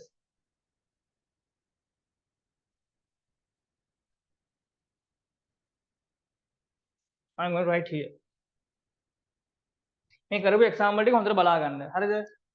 මේ හරියෙන් පොඩි ප්‍රශ්නයක් කියනවා නම් මෙන්න මේ විදිහට වගේ එන්නේ. ඊට අමතරව අපි තව ප්‍රශ්න we can discuss later in the discussion class and doing some MCQs later. ඒක චුට්ටක් පස්සේ බලමු. දැනට මේ ඕන දේවල් ටික මේ පැක් කරන ඔකටත් එක්ක කියන්නේ. හරිද? So you have to keep in touch with the lesson. So you have to again see the read these notes at home and do these calculations and do the homework, complete the tut and have to join with the tutorial class to discuss the problems. That's enough for now. Okay, the enter shape. හරිද? ඉස්සරහට ඉතින් තව වැඩ තියෙනවා. papers ගන්න තියෙනවා, pass course තියෙනවා. ඒවා ඉවෙද්දි කියන්න. paper class එකක් එහෙම අපිට කරන්න තියෙනවා. දැනට අපි ඒවා තම beginning. So අපි step by step තමයි යන්න ඕනේ. දැනට අපි තම papers කරන්න යන්නේ නැහැ. syllabus එක චුට්ටක් කවුන ගම අපි ඒ ටික පොඩ්ඩක් පටන් ගමු. දැනට මේ ටික කරගෙන යන්න. හරි. So delta POP. අනිත් එක තමයි මෙතන ළමයි මේ delta POP අපිට කෙලින්ම ගන්න. We can't measure P direct, right? අපිට P කෙලින්ම direct measure කරන්න බෑ. අපි but we can get the P value using X and Y. That's okay. But delta P, how to get delta P?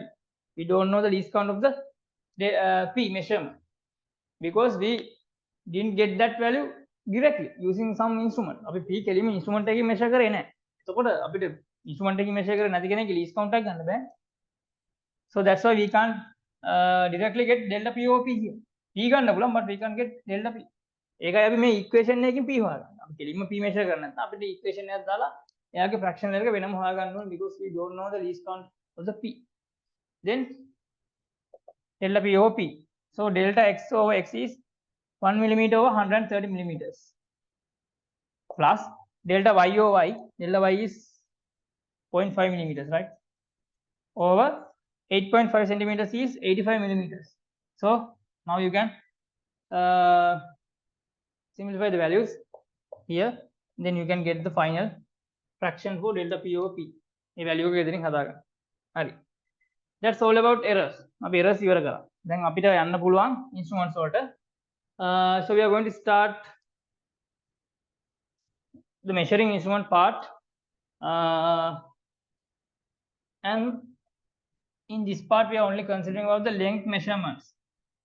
We can measure the time mass also, but ඒක පොඩ්ඩක් ලේසියි. අපි දන්නවා time එක stopwatch එකකින් නැත්තම් අපිට measure කරගන්න පුළුවන්. I'm going to erase this. We can measure using some stopwatch or clock, but and also we can measure the masses using some balances, chemical balance, triple beam balance, and electronic balance. So mostly we are using electronic balance now. ගොඩක් measurements වල electronic balance එක ගන්නවා හරි ලේසි. ඒතර ඔයාලගේ උත්තර වල electronic balance එක ලියුවාම ලකුණු දෙනවා. දැන් අර 2000 ගණන් වල වගේ නම් the answer should be like triple beam balance or chemical balance. Now mostly they accepting the answer electronic balance. ඒක අවුලක් නෑ ලියන්න පුළුවන් මොකද ඒක හරි උත්තරයක්. අපි ඒවා ස්ට්‍රක්චර් කතා කරලා තව කතා කරමු. So you can put the topic as measuring instruments. That's the main topic now. Measuring instruments. And under that, measuring length, the subtopic. Measuring length, the subtopic. The main topic is measuring instruments. Measuring length. So we are only focusing about the length measuring instruments because other instruments are not much needed to be explained. මොකක්ද වෙන්නේ මොනවද ඒ වගේ තියෙන parts and how to get measurements. We are not discussing that part in A levels. පොඩි කැලි. We are focusing on the measuring length here. And to measure length, we can use 5 instruments. You can put 1, 2, 3, 5 and 1, 2, 3, 4, 5. And you can name the instruments. First one is meter rule. So ළමයි පළවෙනි එක අපි දන්නවා meter rule එක නේ. Basic instrument එක. The second one is vernier caliper. Second instrument. Third one is micrometer screw gauge.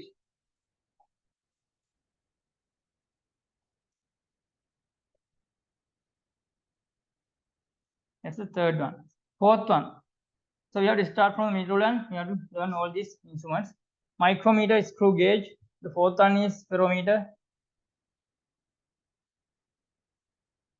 The fifth one is traveling microscope. Sorry, traveling microscope. Okay. So first one, side topic or subtopic meter ruler.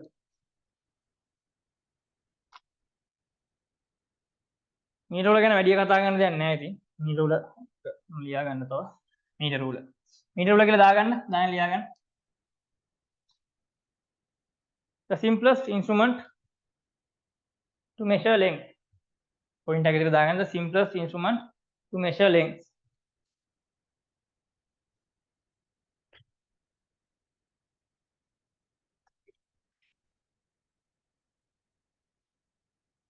දැන් දාගන්නවා meter ruler එකේ least count සාමාන්‍යයෙන් තියෙන්නේ 1 millimeter maybe 0.5 millimeters. හැබැයි එහෙම තිබ්බම ළඟ divisions ගොඩක් ළඟයි. So it's hard to get readings when the least count is 0.5 millimeters. හැබැයි එහෙම instruments තියෙනවා. හරි. හැබැයි ඔය කට්ටියන් exam එකෙන් අහුවොත් එහෙම what's the least count of the meter ruler is කියලා දැම්මොත් එහෙම what's the least count of the meter ruler, that is 1 millimeter. ලියන්නේ 1 millimeter කියලා තමයි සාමාන්‍ය ලියන්නේ. ඒක තමයි general case එක. මේවත් තියෙන්න පුළුවන්. මේ රොණ තරුවක් දාගන්න. මේක තමයි වැඩිපුරම තියෙන්නේ. Then the range is the minimum difference between the maximum and the minimum readings. You can put a point and write like this. What's the range? Range is the difference between the maximum and minimum range. Sorry, maximum and maximum measurement.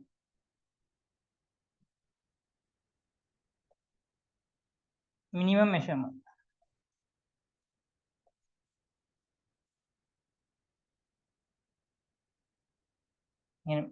මේක අපි අනිත් පැත්ත තමයි ලියන්නේ නේද? මෙහෙම ලියාගත්තත් කමක් නැහැ.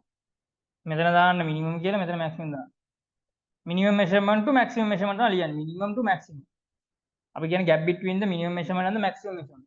එහෙම දාගන්න ඔක save. Maximum. The gap between the minimum measurement and the maximum measurement. Minimum measurement is always 0, right? අපි දැන් minimum කියන්නේ 0. මෙතන તો range එක කියලා කියන්නේ 0 to 100 centimeters in centimeters. So you can put 1000 millimeters also. 0 to 100 centimeters. That's the range. 0 I think meter ruler mind directly mind බෑ. හැබැයි we can use the meter ruler මෙහෙම අර කරගෙන යන්න පුළුවන්. අන්න ඒ විදිහට measure කරන්න පුළුවන්. හැබැයි directly at once we can't get the length more than 100 centimeter. එකපාරම mind බෑ. හරි. minimum measurements and maximum measurements. හරි. ඒ තමයි range එක කියලා කියන්නේ. කොච්චරද තියෙන්නේ meter ruler ගැන. ඉතින් second instrument එක දාගන්න subtopic එක විදිහට vernier caliper. ඉතින් vernier caliper එක පුළුවන් තරම් කතා කරනවා.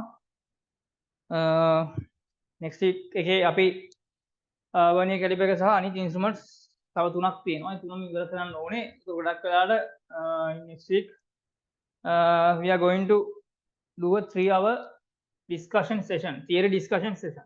3-hour theory discussion session on next week.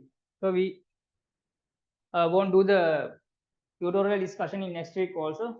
In this week we are going to discuss the first tute, the remaining problems, but in next week we are going to do 3-hour theory session to cover all the instruments, and then we can move to the mechanics in the week after next week. Okay, then so next week අපි මේක ඉවර කරන්න තමයි target කරන් ඉවර කරන් යන්න බෑ මේක. එතකොට අපි 3 hour session එකක් දාලා මේක ඉවර කරනවා. මොකද අපිට තව mechanics වල ගොඩක් දේවල් තියෙනවා කතා කරන්න ඊළඟ පාඩම් ටික තියෙනවා. අපි පොඩ්ඩක් අපේ schedule එකට යන්න ඕනේ. ඒ නිසා අපි 3 hour theory එකක් දාලා ඒක cover කරනවා. ඒතකොට අනික next week එකේ අපිට problems discuss කරන්න නැහැ. තාම tute එකේ අපිට කමුත් කරේ නැහැනේ. ගණන් හදන parts කරේ නැහැ තාම. ඒ අපි මේ instruments එක කරලාම tutorial එකක් discuss කරනවා regarding the problems in the tute. And there we are going to discuss about the structured decimal equations and how to get readings and all the valuable things, important things. And so in next week only 3 hour this theory discussion class. Okay, hurry. And then the mic vernier caliper.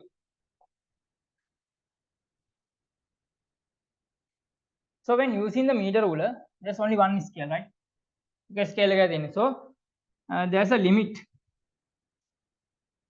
when getting readings. एक scale लगाई थी इन्हें.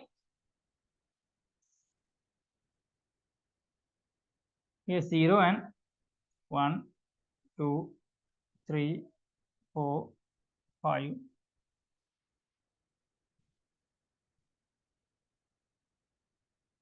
6, 7, 8, 9.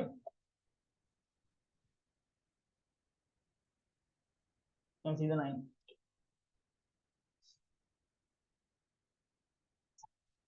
This is 0, this is 1. 2, 3, 4, 5, 6, 7, 8, 9, 10 here. This is a part of a meter ruler marking millimeters, right? The scale is marking millimeters. And this is the main scale. So there's one scale in the meter ruler. So if the reading is here, we are going to get a gap, right, between 0 and the final point here. So when getting length, we are actually getting some gap, a gap between the 0 and the final point. So using a meter ruler, we can only measure up to 1 millimeter. Millimeter එක විතරයි measure කරන්න පුළුවන්. So මෙතන here 1, 2, 3. So we know the final point is just passing 3, but not but it's before 4, right? So we have to denote the measurement as 3 something, but it's more closer to 4. So we can express the reading as 4 millimeters approximately, not correctly, but it's closer to 4, so we can express as 4 millimeters, but 3 point something. මේ වගේ තමයි මෙතන meter ruler එක use කරාම කරන්නේ. අපිට මැද තියෙන part එක නැත්නම් මෙහෙම කියන්නේ measurement is here. So it's closer to 3, so we can put 3 here, 3 millimeters. But we know there's some part we can't measure, the part after 3. So to do that, we have to use another scale. That's the vernier scale, the vernier system. So in vernier method, vernier has introduced 2 scales. So we can use 2, 3, like we can increase the scales sometimes to get more accurate readings, to lower the least count. So here the least count is 1 millimeter, so we can only measure up to 1 millimeter. But we can use another scale here, and then we can decrease the least count here. That's the method of vernier. Here, now I am going to use another scale. Okay. And here I am going to put 0 to 0. That's vernier scale. This is vernier scale.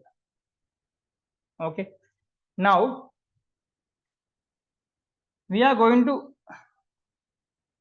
make a vernier scale in the way such that the one vernier division should be less than in magnitude to the value of one division in the main scale. In main scale එකේ division වල size එක should be less than in vernier scale division. ඒ විදිහට හදා ගන්න පුළුවන්. ඒතකොට ඒ වගේ ඒවට අපි කියනවා මොකද්ද? vernier scales වර්ග දෙකක්. අපි ඉස්සෙල්ලා කතා කරන්නේ මම vernier කියන concept එක ඔයාලට explain කරන්න මෙන්න මේ පළවෙනි vernier scale එක use කරලා. හරිද? එතන මේ වෙලාවේ අපි හදාගන්නේ vernier scale එකේ size එක අපි හදා ගන්නවා main scale එකේ division එක සතුටා පොඩි එක.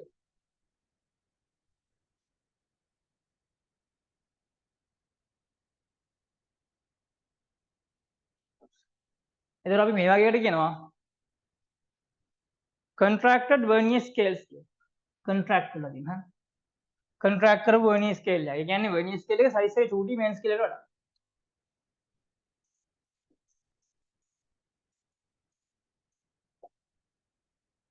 contracted vernier scale. එතන vernier caliper කියලා topic එක දාලා අපි ඉස්සෙල්ලා vernier caliper කියන instrument එක ගැන කතා කරන්න යනවා. අපි ඉස්සෙල්ලාම vernier concept එක ගැන කතා කරනවා. vernier scale කියන concept එක ගැන කතා කරලා then the next week we are going to discuss about the parts of the vernier caliper and how to use these parts and all. But in this week we are going to discuss about the vernier scale concept. Okay. Contracted vernier scale. Then we are going to use 9 divisions of the main scale, and we can divide the 9 divisions to 10 parts. Then we can make a vernier scale like this: 1, 2, 3, 4, 5, 6, 7, 8, 9, 10. So 9 divisions is corresponds to 10 divisions in vernier scale. Now here 10.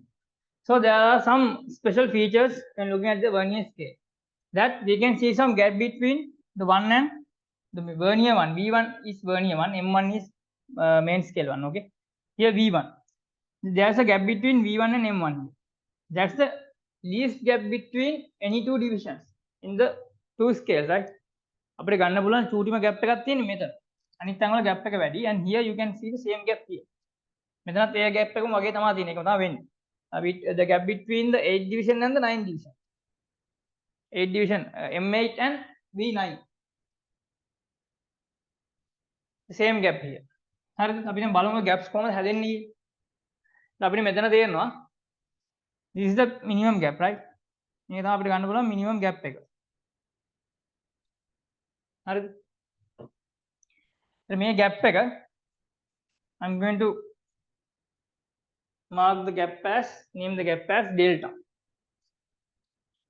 So delta is the gap between M1 minus V1, because M1 is greater than V1. That's why I have put M1 first. This is the least count of the instrument. Least count. ඒක least count එක මම පස්සේ කියන්නම්. So මේ vernier scale එක least count එකට හදාගන්න මෙහෙමයි. We are going to get the least gap between any two divisions. That's the least count of the instrument. Because when getting a reading using the vernier scale and main scale, we have to have some observation. Again, අපිට මොකක් කරේ දැන් අපි දන්න මෙතනදී අපි දන්නවා there's a gap. The gap is 1 millimeter. එහෙනම් observation එකක් තියෙනවා. So that's the least measurement we could get using a main scale. අපි දන්නවා මේ gap එක අපි millimeter. අපි මෙතනට යද්දි මොකක් කරේ තල්ලු කරන් එහෙම නැත්නම් මේ gap එකක් ගද්දි අපි දන්නේ මේ gap එක 1 millimeter කියලා. නැත්නම් 2 millimeter කියලා. ඉතින් අපිට observation එකක් තියෙනවා. ඒ වගේ මෙතනත් අපිට ගන්න පුළුවන් leastම gap එක තමයි මේ දෙන්න අතර gap එක. If we know this gap, that's the least measurement we could take. එහෙනම් අපිට observation එක විතර අපි දන්නවනම් මෙන්න මේ gap එක කීයද කියලා අපි දන්නවනම් අපිට ඒක measure කරගන්න පුළුවන් නම් ඒක තමයි අපිට ගන්න පුළුවන් measurements ගද්දි scales දෙකම use කරලා ගන්න පුළුවන් අඩුම gap එක. So that would be the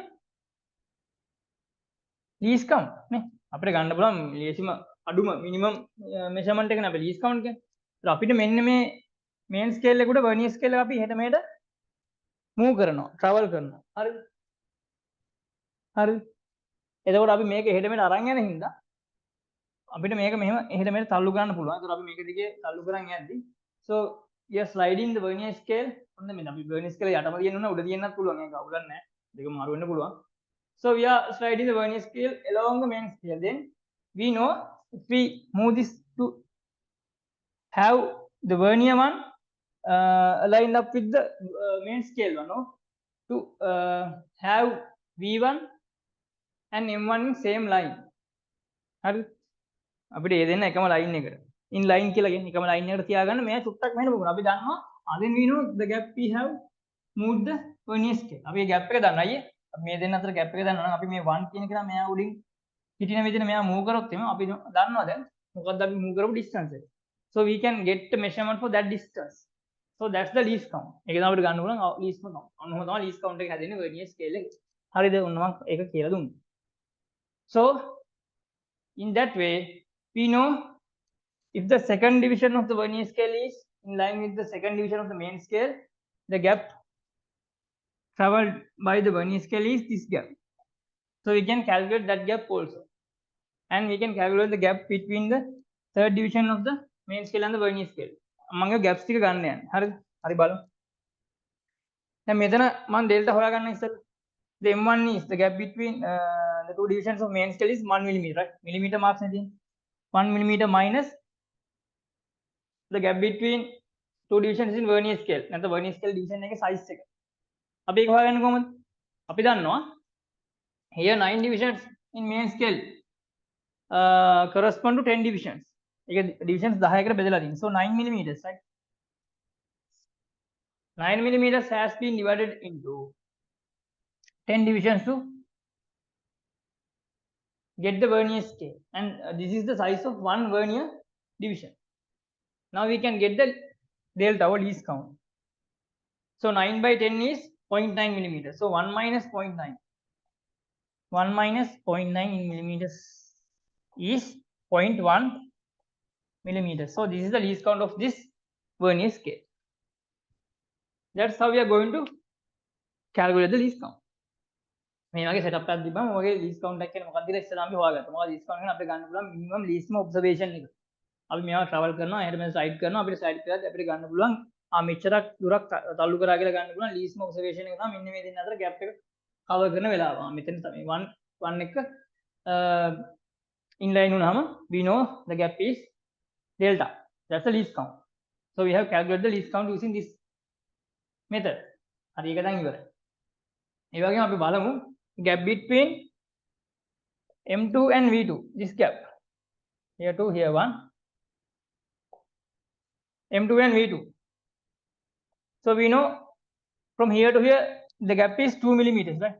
Division deka size එක 2 millimeters minus V2, the size of two vernier scales, vernier divisions. So we know the size of one vernier division is 0.9, then 2 into 0.9, right? That's the size of two vernier divisions. Then we can get the gap as 2 minus 2 into 0.9 is 1.8, 0.2 millimeters. So we can express this as delta.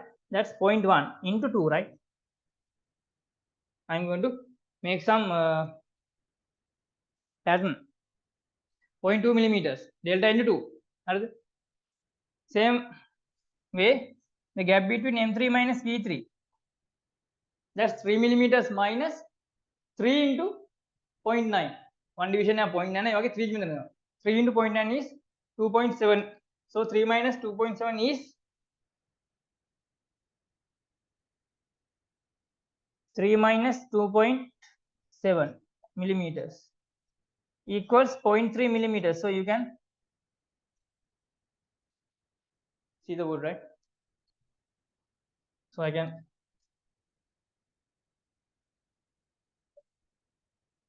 M3 minus V3. That's 3 minus 2.7 millimeters equal to 0.3 millimeters. I can express this as delta into 3, right? So likewise, I can express all the gaps between relevant M division and the vernier division in this way. That's the gap between M4 and V4 is delta into 4. There's a pattern, right? මෙතන හැම වෙලේම delta into 1, delta into 2, delta into 3. කියන්නේ අපිට හැම වෙලේම first gap එක වගේ මොකක් හරි multiple එකක් තමයි එන්නේ. 2යි 2 අතර gap එක first gap එක වගේ 2 times. 3යි 3 අතර gap එක first gap එක වගේ 3 times. එහෙම තමයි තියෙන්නේ. මේ හැදෙන රටාවක් තියෙනවා. ඒක එහෙම තියෙනවා. ඔන්න ඒක දිහා හොඳට බලන් ඉන්න මේ ගෙදරින් තව හොඳට බලන්න ස්කේල්ස් එක දිහා බලලා ඔය චුට්ටක් ඔලුවට තව දාගන්න. මේ හරිම සිම්පල් විදිහට කියලා දෙන්නේ. එතකොට මෙතන ඒ වගේ gaps තුනක් තියෙනවා. ඒ වගේ අපිට හදාන්න යන්න පුළුවන්. So the gap between the 9th division of the main scale and the 9th division of the vernier scale is 9 into delta, means 0.1 into 9. So 0.1 into 9 is 0.1 into 9 is 0.9 millimeters, right? 0.9 millimeters gap, and the gap between the 10th division of the main scale and the 10th division of the vernier scale is minimum gap. එතන අපිට පේනවා හරියටම එක division එකක් තියෙන main scale එකේ gap එක between the 10 and the 10. එතන gap එක 1 mm, right? So delta into 10. Delta is 0.1, 0.1 into 10 is 1 mm. එතන 10 14 gap එක කෙලින්ම 1 mm නැත්නම් main scale division එකම gap එක ඇවිල්ලා තියෙනවා මෙතන. Special point එක. මම කියන දේවල්ට අමතරව තව දේවල් තියෙනවා නෝට් එකට වල ඇඩ් කරගන්න. මම කියන ගමන් ඔක පෝස්ට් කරලා මෙතන මෙහෙම ගැප් එකක් තියෙනවා. ඔයාලට කියන්නේ ඔයාලට ඒවා හිතනවා නම් you should add that point also in your note. You can add by pausing the video. මම ඕන දේවල් ටික දෙනවා. තව වැඩිපුරත් ඕන ඔය දාන්න. හරි. ඔක තමයි කතාව. එතකොට අපි දන්නවා එහෙනම් මෙතන 0 මෙහෙම ගිහලා 10 එක 10 එක උඩින් තියෙද්දි අපි දන්නවා 0 කෙලිම මෙතන ඉඳන් මේ 1 වලට ඇවිත් 10 උඩින් හරියටම set වුණා කියලා කියන්නේ we know that 0 is traveled 1 millimeter distance from this point. මෙතන ගියා කියන්නේ කෙලින්ම දැන් එක උඩ තමයි 0. 0 මෙතන එක උඩ තියෙනවා. හරිද?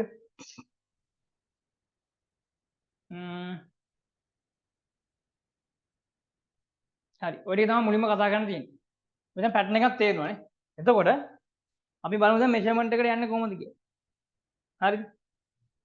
එතකොට මේක ලීස් කවුන්ට් එක මම මේ දැන් කතාවෙම ලීස් කවුන්ට් එක අරගෙන ආවා. දැන් ලීස් කවුන්ට් එක ගන්න හැටිකෝ පැටර්න් එක ගන්න හැටිකෝ. එතකොට දැන් මෙෂර්මන්ට් එකක් තියෙනවා. හරිද? දැන් මෙෂර්මන්ට් එකක් තියෙනවා ඉතින් මෙන්න මේ හරියට කොරස්පොන්ඩ් වෙලා තියෙනවා. දැන් මේ ඩයග්‍රෑම්ස් ටික අඳ ගන්න. මේ ටික දාගන්න. පෝස්ට් කරලා දාගන්න. තාම ලියාගත්තේ නැත්නම්.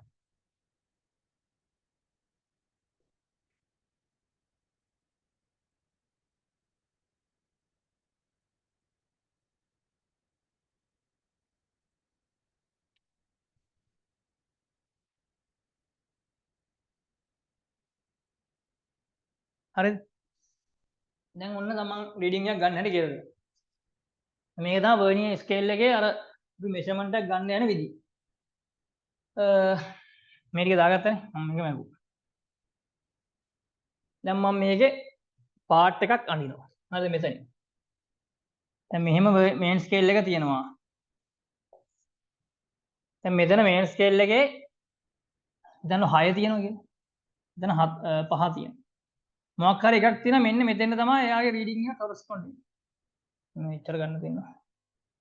ටොටක් 5 පහු කරලා තියෙනවා. මෙන්න මේ ગેප් එක තමයි. මෙන්න මෙතන කෑල්ලක් තියෙනවා. මේ කෑල්ල තමයි මෙෂර් කරන්නේ. හරිද? මේන් ස්කේල් එක විතරක් තිබ්බට අපි දන්නවා that's something just past 5. So we can get the reading as 5 millimeters approximate value using only one scale. But now we have two scales. So when getting the readings, we are sliding the vernier scale along the main scale. අපි slide කරගෙන යනවා අදාළ gap එකට place වෙන විදිහට. So there we are coinciding the vernier 0 to the point of the reading. අපිට මෙන්න මේ point එකට vernier scale එකේ this is main scale, this is vernier scale. So we are coinciding the vernier 0 to the point where we have to get the measurement. එලි මෙතෙන්ද මෙයා coincide කරනවා. Then මෙතෙන්ද දීලා තියෙන vernier scale. එතෙන්ද නිකන් side කරන් යනවා. So we have to get the distance the vernier scale has traveled. That's the reading of the vernier caliper, vernier scale. Vernier scale එක reading එකක් කියලා කියන්නේ vernier scale එක කොච්චරක් මේ main scale එක දිගේ travel කරාද කියන එක. The distance traveled along the main scale by the vernier scale. That's the reading of the vernier scale.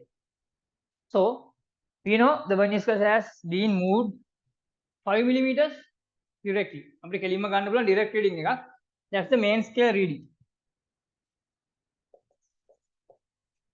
The reading we got using the main scale.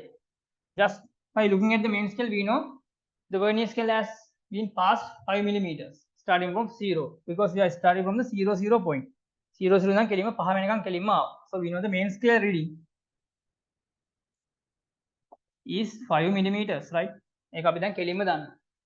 And we have to get the small reading here. මේ පොඩි කෑල්ල තමයි දැන් ගන්න ඕනේ.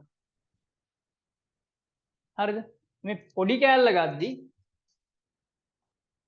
we have to use the vernier scale, vernier division, because we know now if the vernier one is coincided with the one in the main scale, we know the gap traveled is 0.1 millimeters. ඒ වගේම 2 to එක තියෙද්දි අපි දන්නවා gap traveled is 0.2 millimeters. ඒ වගේ දැන් අපි දන්නවා vernier scale එක මොකක් හරි එක division එකක් උඩ main scale එකක් එක්ක correspond වෙලා coincide වෙලා තියෙනවා නම් line තියෙනවා නම් we know the gap travel. travel කරපු gap එක දන්නවා. අපි දැන් ඒකට method එකක් හොයාගත්තා. දැන් 3 3ත් එක්ක correspond වෙලා තියෙනවා නම් we know the gap traveled is 0.3 millimeters. right? පටන් ගන්න 0 0 ඉඳන් මොකක් කරේද මෙතන ගියාගෙන අපි දන්නා gap එක මෙච්චර. Now the vernier scale is not in here 0 to 0, but it's starting from 5, right? It has been traveled 5 millimeters,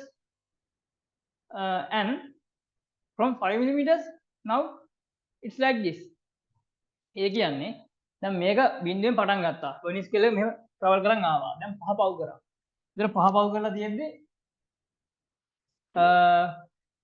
පටන් ගන්න දැන් පහ ගාවට ආව කියමු. පහ ගාවට ආවම තියෙන මෙන්න මේ විදිහට හරියට පහට ලයින් වෙලා correspond විදිහට තියෙන්නේ මේ coincide වෙලා තියෙන්නේ මෙතන. ඒතකොට මෙතන තියෙන ඇත්තටම 0 නෙමෙයි. මෙහා මම මේක ඔහොම අරන් ගිහලා පහෙන් තියලා. මේ ඔහොම අරන් ගිහලා මෙතන පහෙන් තියලා. ඒතකොට තියෙන පහෙන් ඉඳන් තමයි පටන් ගන්න. Then the 0 is here and main scale මම මේකත් ඕනේ මෙතන ඇදලා පෙන්නන්න. මෙතන 5 6 7 ඔන්න ඔහොම තමයි. The reading is here.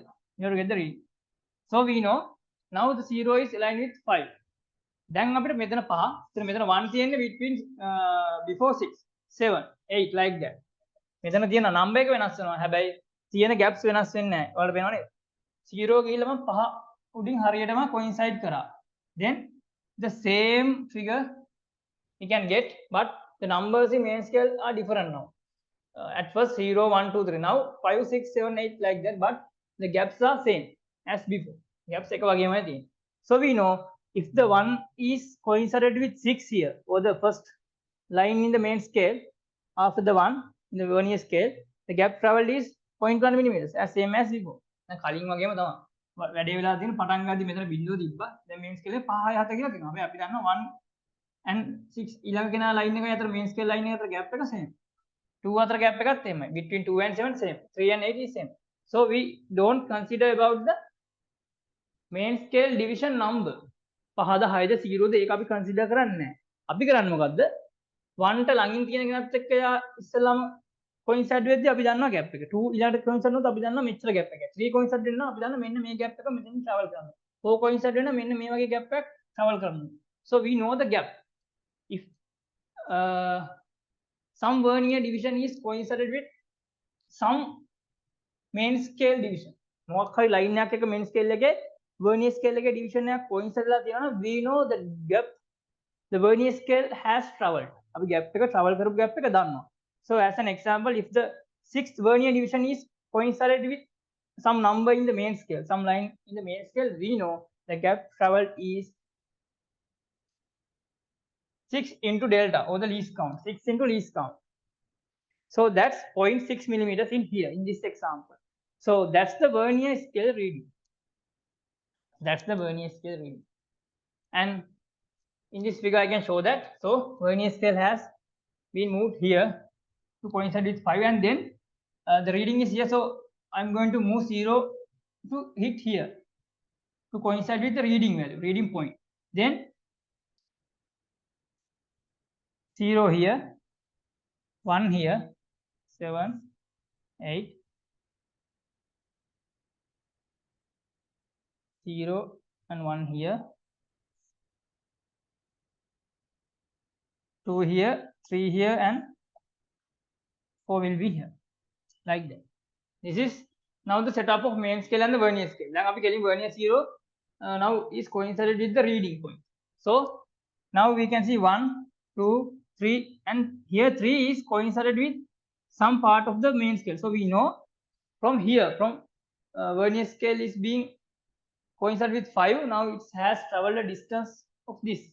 මෙන්න මේ gap එක travel කරා. ඒ travel කරපු gap එක අපිට මෙතනින් ගන්න පුළුවන්, because now 3 is aligned with some number in the main scale, coincided with some number in the main scale, and we know when the 3 is coincided with some number in the main scale, the gap is 3 into delta. That's 0.3 millimeters. So we know this gap should be 3 into delta, because number 3 is coincided with some number in the main scale. තේරුණා නේද? ඒතර main scale එකේ මොකක් හරි coincided වෙනවා අපි දන්නවා travel කරපු gap එක. So අපි මෙතන travel කරාම දන්නවා කෙලින්ම millimeters 5ක් අමුින්ම ගියා. That's 5 millimeters. That's the main scale reading. Then we are getting vernier scale reading.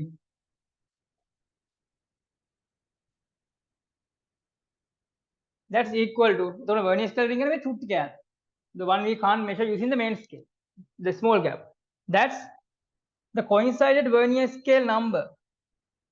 We can name as n. N into delta, the least count.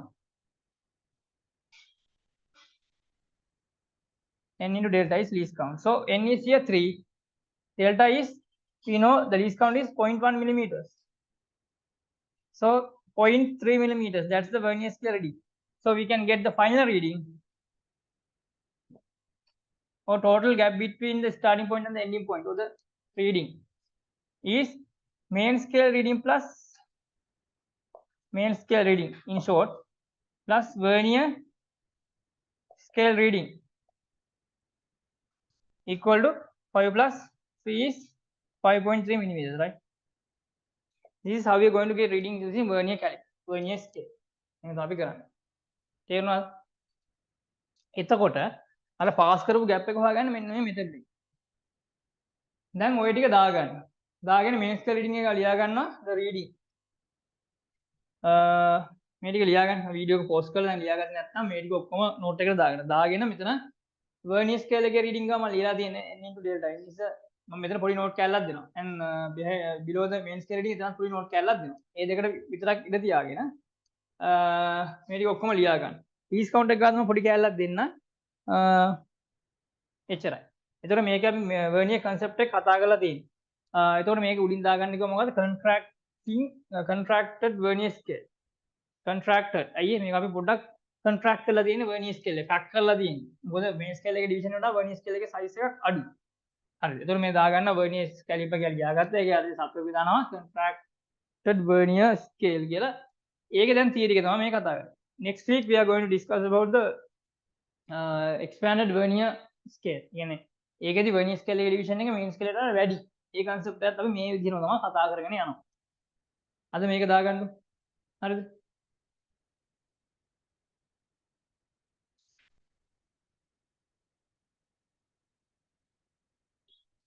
හරි. ඉතින් මම නෝට් එක දාගන්න කට්ටිය ඔය එක පොස් කරලා මම මෙතනින් දාගන්නම්. Below the least count part, least count calculation, write like this. The least gap that could be observed, the least gap that could be here, right? The least gap that could be observed using two scales. The least gap that could be observed using two scales is the gap between M1 and V1. M1 notan දාගන්න main scale 1 and vernier scale first division. The gap between M1 and V1. So that's the least count of the instrument. So that's the least count of the instrument. So that's the least count of the instrument.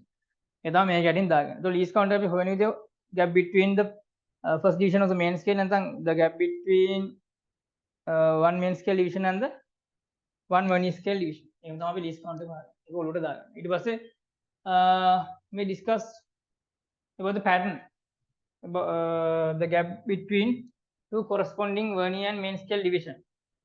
We got some pattern. That's delta or the least count into the number which is coincided with some main scale number. Then under the main scale reading, the main scale division just passed by the vernier scale 0. එහෙම තමයි main scale reading එක හොයාගන්නේ. vernier scale එකේ 0 දැන්තම් පහු කරලා තියෙන vernier main scale එකේ number එක මොකද්ද? main scale එකේ division එක මොකද්ද? ඒක තමයි main scale reading කියලා කියන්නේ. The main scale division just passed by the vernier scale 0. That's the main scale reading. Yeah. Then below the vernier scale reading, n into delta. So the product between least count and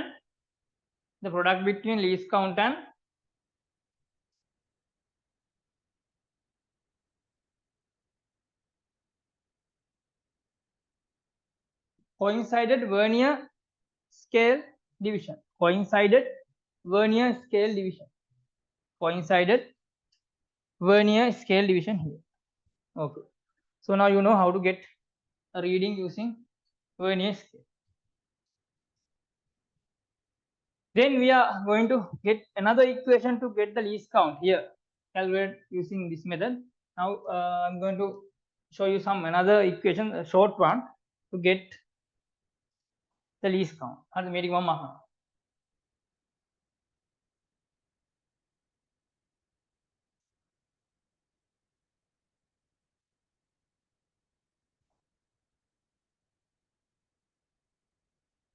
මේ method එකේදී අපි least count එක හදා ගන්නවා, and we made the vernier scale using by dividing 9 divisions of the main scale into 10 vernier divisions.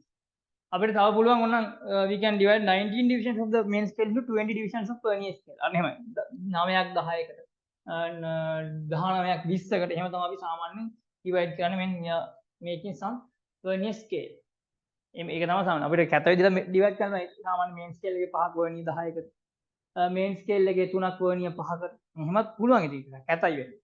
අර ඒතකොට අමුතු least counts එනවා. දැන් here least count is 0.1. ලස්සන එන්නේ. ලස්සනනේ.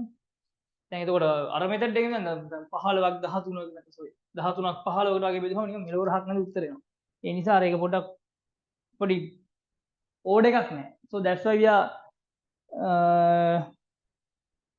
dividing 9 divisions into 10 here. This is some pattern. So then you can get some exact these counts 0.1, 0.2, 0.5 like that. එහෙම හදා ගන්න පුළුවන්. Hari. So the second method was short method to get the least count. So here we have get the difference between the M1 and V1, right? So when getting this value, so delta least count is M1 minus V1. So that's 1 millimeter minus 9 millimeters minus 10, right?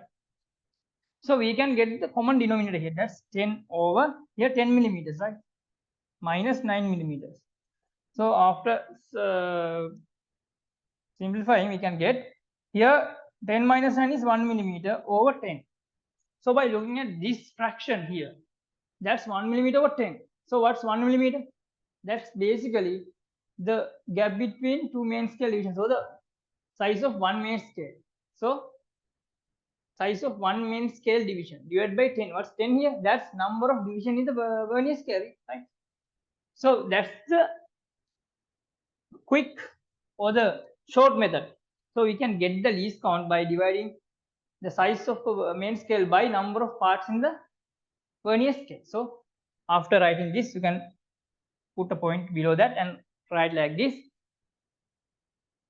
or you can write as an equation, right? The least count is equal to size of one division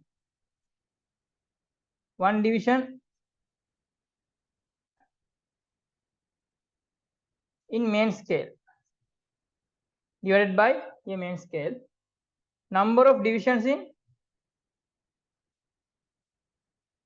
vernier scale.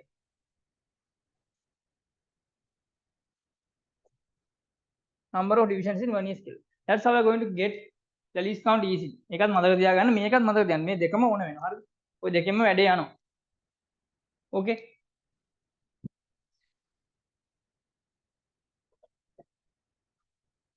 So then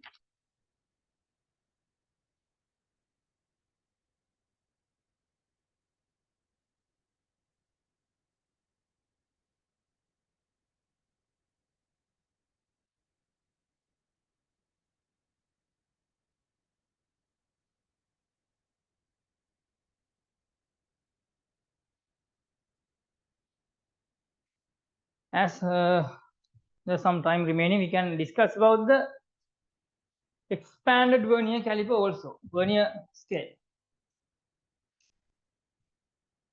So put the subtopic as expanded vernier scale.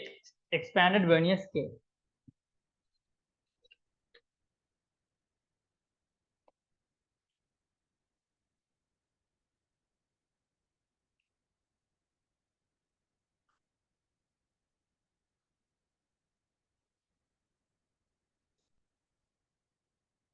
So there the main scale is same, starting from 0.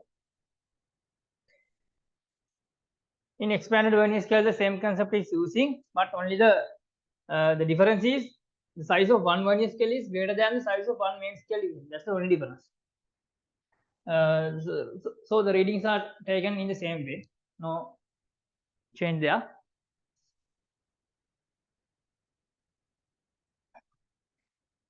We can make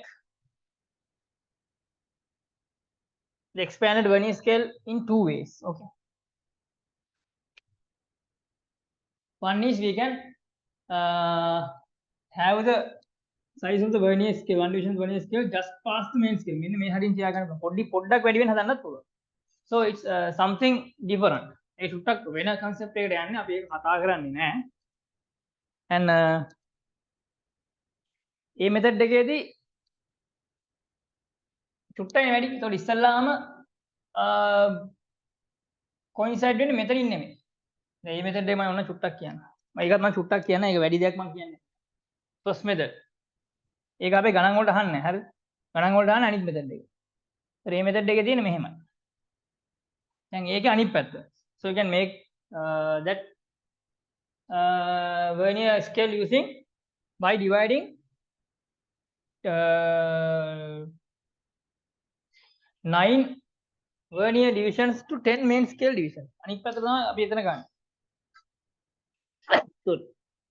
එතන අපි ගන්නේ we can divide it or we can coincide 10 main scale divisions to 9 vernier scale divisions. So 9 will be here.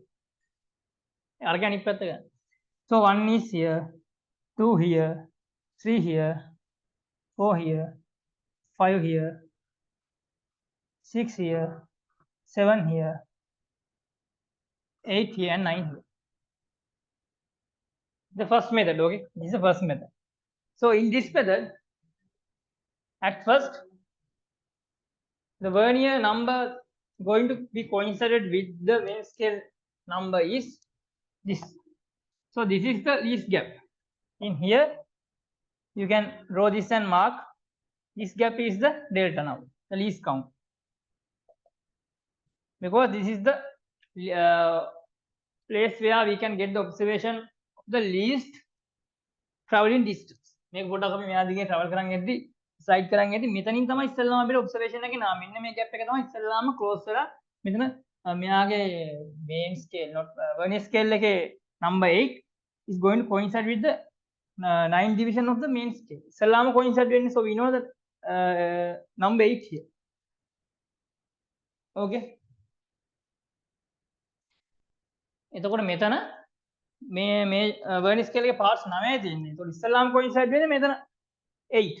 So that's 9 minus 1, right? ඉස්සල්ලාම coincide වෙන්නේ මෙයා. තියෙන 9 නම් 9න් එක 10ක් තියෙනවනේ parts 10න් කලින් එක නම් තමයි ඉස්සල්ලාම මේ වගේ coincide වෙන්නේ. ඒතකොට 10න් එකක් අඩු ගන්නවා. එතන මෙන්න මේ වගේ pattern එකක් තමයි මේ වගේ එකක් හැදුවම තියෙන්නේ. ඒතකොට මේක වෙනස් වෙන්නේ ඒකයි. මේක ඉස්සල්ලාම coincide වෙන පටන් ගන්නේ එහා පැත්ත. So how to get the gap? So how to get the vernier scale? Main scale reading is getting as same as the previous one. We see where the vernier scale 0 now, so we can get the reading and by checking the main scale division just passed by the vernier scale 0. කෙලින්ම මම පහු කරලා දෙන්න. පහ නම් කෙලින්ම reading ගන්නවා 5 mm. That's the main scale reading, same as before. හැබැයි vernier scale reading ගද්දි දැන් ඉස්සලාම් coincide වෙන්නේ මෙහෙන්. So අපි ඉස්සලාම ගද්දි here vernier scale reading is the difference. Vernier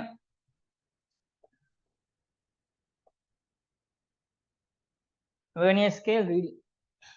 මතක තියන්න මේක ගණන් අහන්නේ නැහැ. මම මේ මෙතෙන්ද චුට්ටක් කියලා දෙන්නේ සමහර වෙලාවට වැදගත් වෙන හින්දා මේකෙන් ගණන් කෙලින්ම අහන්නේ නැහැ.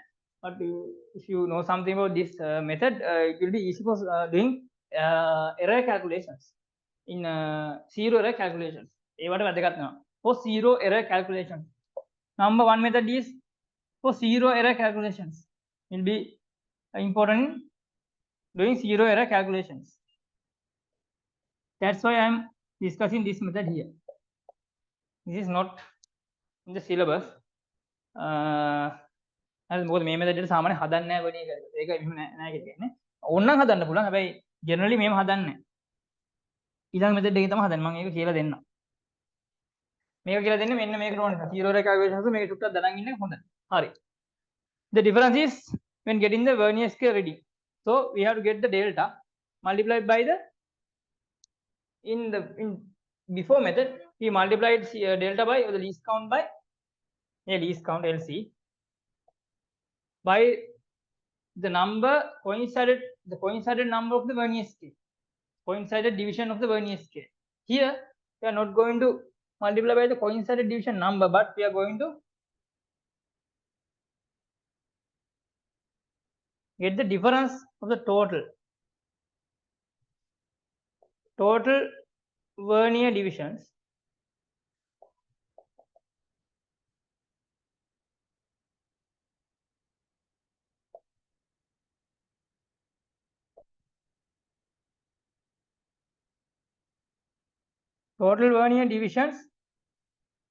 minus n. N is the coincided number here.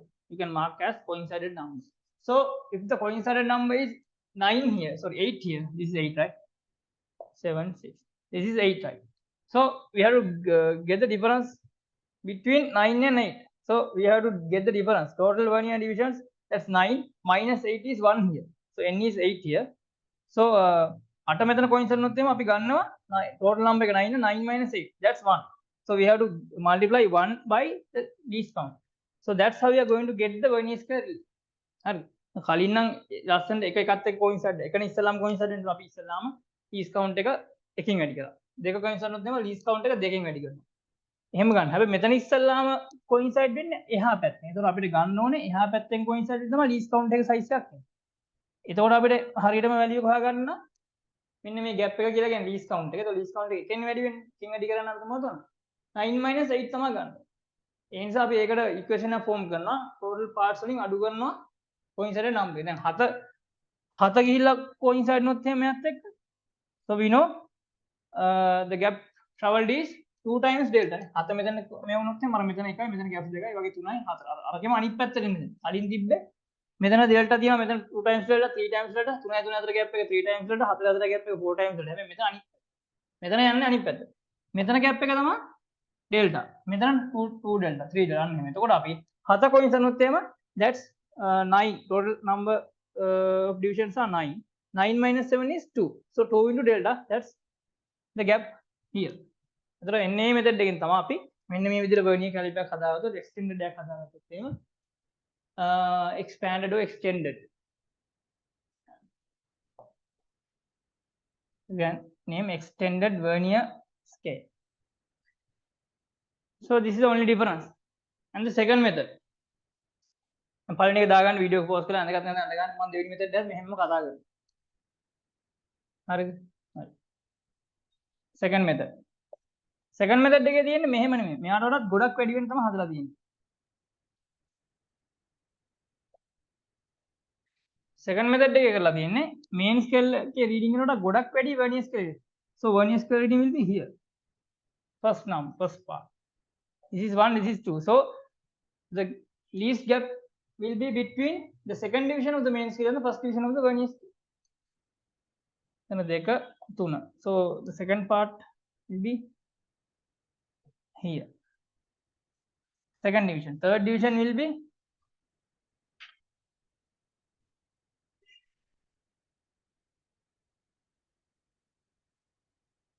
here.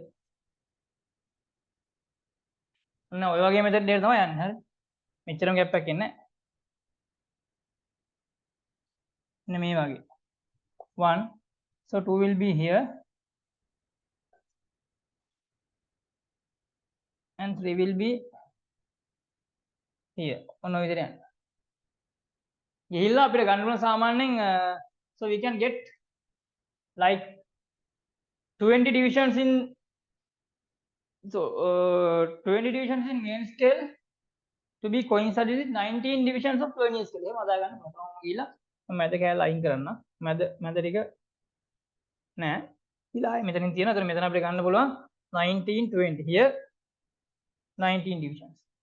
මෙන්න මේක තමයි correspond වෙන්නේ.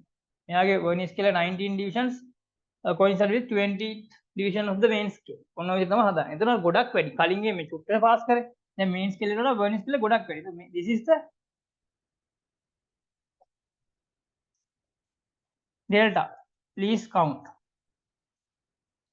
මේක තමයි අපිට ඔබ්සර්ව් කරන්න පුළුවන් least gap එක. So ඉස්සෙල්ලාම coincide වෙන්න මෙහෙම ස්ලයිඩ් කරන් යද්දී 1 with 2 here. දැන් කලින් වගේ අර 1 1 එක්ක නෙමෙයි යාට ඉස්සරහින් තියෙන gap එක තමයි ඉස්සෙල්ලාම coincide වෙන්නේ. පේනවනේ මෙතන gap එක තියෙන්නේ. මෙතන ඒ වගේ gap දෙකයි. මෙතන ඒ වගේ 2 times. Here it's 2 into delta. Here it's 3 into delta. එහෙනම් තමයි gaps හදන්නේ. මොහොම වැඩි වෙනව නේද? අන්තිමට ගිහිල්ලා අපිට ගන්න පුළුවන් එතකොට ඔයගේ වෙලාවක දැන් මෙතන අපි ගමු 39ක් 20කට. So we can yeah 39 main scale divisions into 20 vernier scale. So we can get a decent least count. ලස්සන වැලියක් ගන්න පුළුවන්. හරිද? main scale එකේ 39 බෙදනවා vernier scale එකේ 20 වල. එතකොට අපිට හදා ගන්න පුළුවන්. So we can calculate the least count. That's the gap between the second division. So here delta least count equals the gap between two divisions of the main scale, M2 minus V1. That's the difference. So M2 is 2 millimeters, marked in millimeters. The main scale is marked in millimeters. Okay. Minus V1 is, so we have to calculate the V1.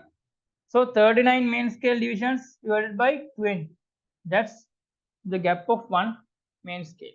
39 millimeters correspond to 20 divisions. So we have to divide 39 by 20 to get the size of one vernier scale division. So that's 29 by 39 by 20 is 1.85. Sorry, 1.2 minus 1.95, right? 39 is divided by 21, 19 remaining, so 190, that's 9. So 10 remaining, after putting 0, 100, 100 by 20 is 5. So 2 minus 1.95 equals 0.05 millimeters, right? That's the least count. දැක්කද least count එක තව ගොඩක් අඩු කරගත්තා. ඉස්සෙල්ලා අපිට ආවේ 0.1. now it's 0.05. එකක් තව භාගයට අඩු කරගත්තා using the extended vernier scale. හැබැයි මේක use කරන තැන් අඩුයි. Mainly we are using the contracted vernier scale. It will be easy to use, and we can use extended vernier scale to decrease the vernier or the least count furthermore. And we can check the least count using the second method or the quick method. That's we have to divide size of one main scale by number of divisions in the vernier scale, right? That's 30, 20. That's 20, right? 20 divisions. So 1 over 20 is 0.05. Same. So we can apply the short method to extended vernier scale to find the least count of the extended vernier scale also. Same thing. මේ equation එක අතෙන්වත් ගන්න පුළුවන්. මේකත් උනත් දාගන්න example එක විදිහට short method එකේ. ඔන්න ඔය විදිහට තමයි extended vernier scale එකත් හැදෙන්නේ. අපි vernier scale කියන concept දෙකම කතා කරා. ඉතින් ඊළඟ week එකේ අපි කතා කරනවා ඔගේ තියෙන පොඩි ගණන් ටිකක් එක්ක vernier caliper එකේ තියෙන parts වලින් තියෙන වැඩ ටික චුට්ටක් හදන්න පොඩි කැලලක් තමයි තුල්ලා තියෙන්නේ. vernier scale vernier එක almost over, but we have to discuss about the parts of the vernier caliper and the zero error. ඒක තමයි තුල්ලා තියෙන්නේ. අපි ඒක next week එකේ කතා කරනවා. එතකොට මේ part එකේ අදට අපි නවත්තනවා. next week එකේ එතකොට theory ඉවර කරලා අපි පොඩි ගණන් ටිකකුත් example එක කතා කරලා discussion class එකේදී අපි තව දුරටත් structured ප්‍රශ්න කතා කරගෙන යමු. vernier caliper and other instruments ඔක්කොම තියෙනවා. හරි. ඒ වගේම දැන් මේ වෙද්දි ක්ලාස් එකත් එක්ක join වෙනවා අපි එකතුලා ඉන්න ළමයි පොඩ වැඩේ set වෙනින් ඉඳන් so you can tell your friends about this class, about this revision, and you can join them to the class also. ඒකත් චුට්ට මතක් කරනවා. යාළුවන්ට පොඩ්ඩක් කැමති නම් කියන්න set වෙන්න කියලා. මේ ක්ලාස් එකක් තියෙනවා set නම් පොඩ්ඩක් ඒකත් පොඩ්ඩක් කියන්න පොඩි මාකටිං කරා. හරි. අපි ඉස්සරහට තව වීඩියෝස් දානවා. අර අපේ පොඩි මිනි සීරීස් එකක් තියෙනවා. අපි ඒක තව ටික දවසකින් ඒකේ වීඩියෝස් උත් ඔය කට්ටියට දානවා, ඇක්සස් දෙනවා. ඒක අපි පස්සේ පොඩ්ඩක් කියන්නම්. දැන්ට මේ ටික පොඩ්ඩක් කරගෙන යන්න. හරි. That's all for today. Thank you for joining and have a good week.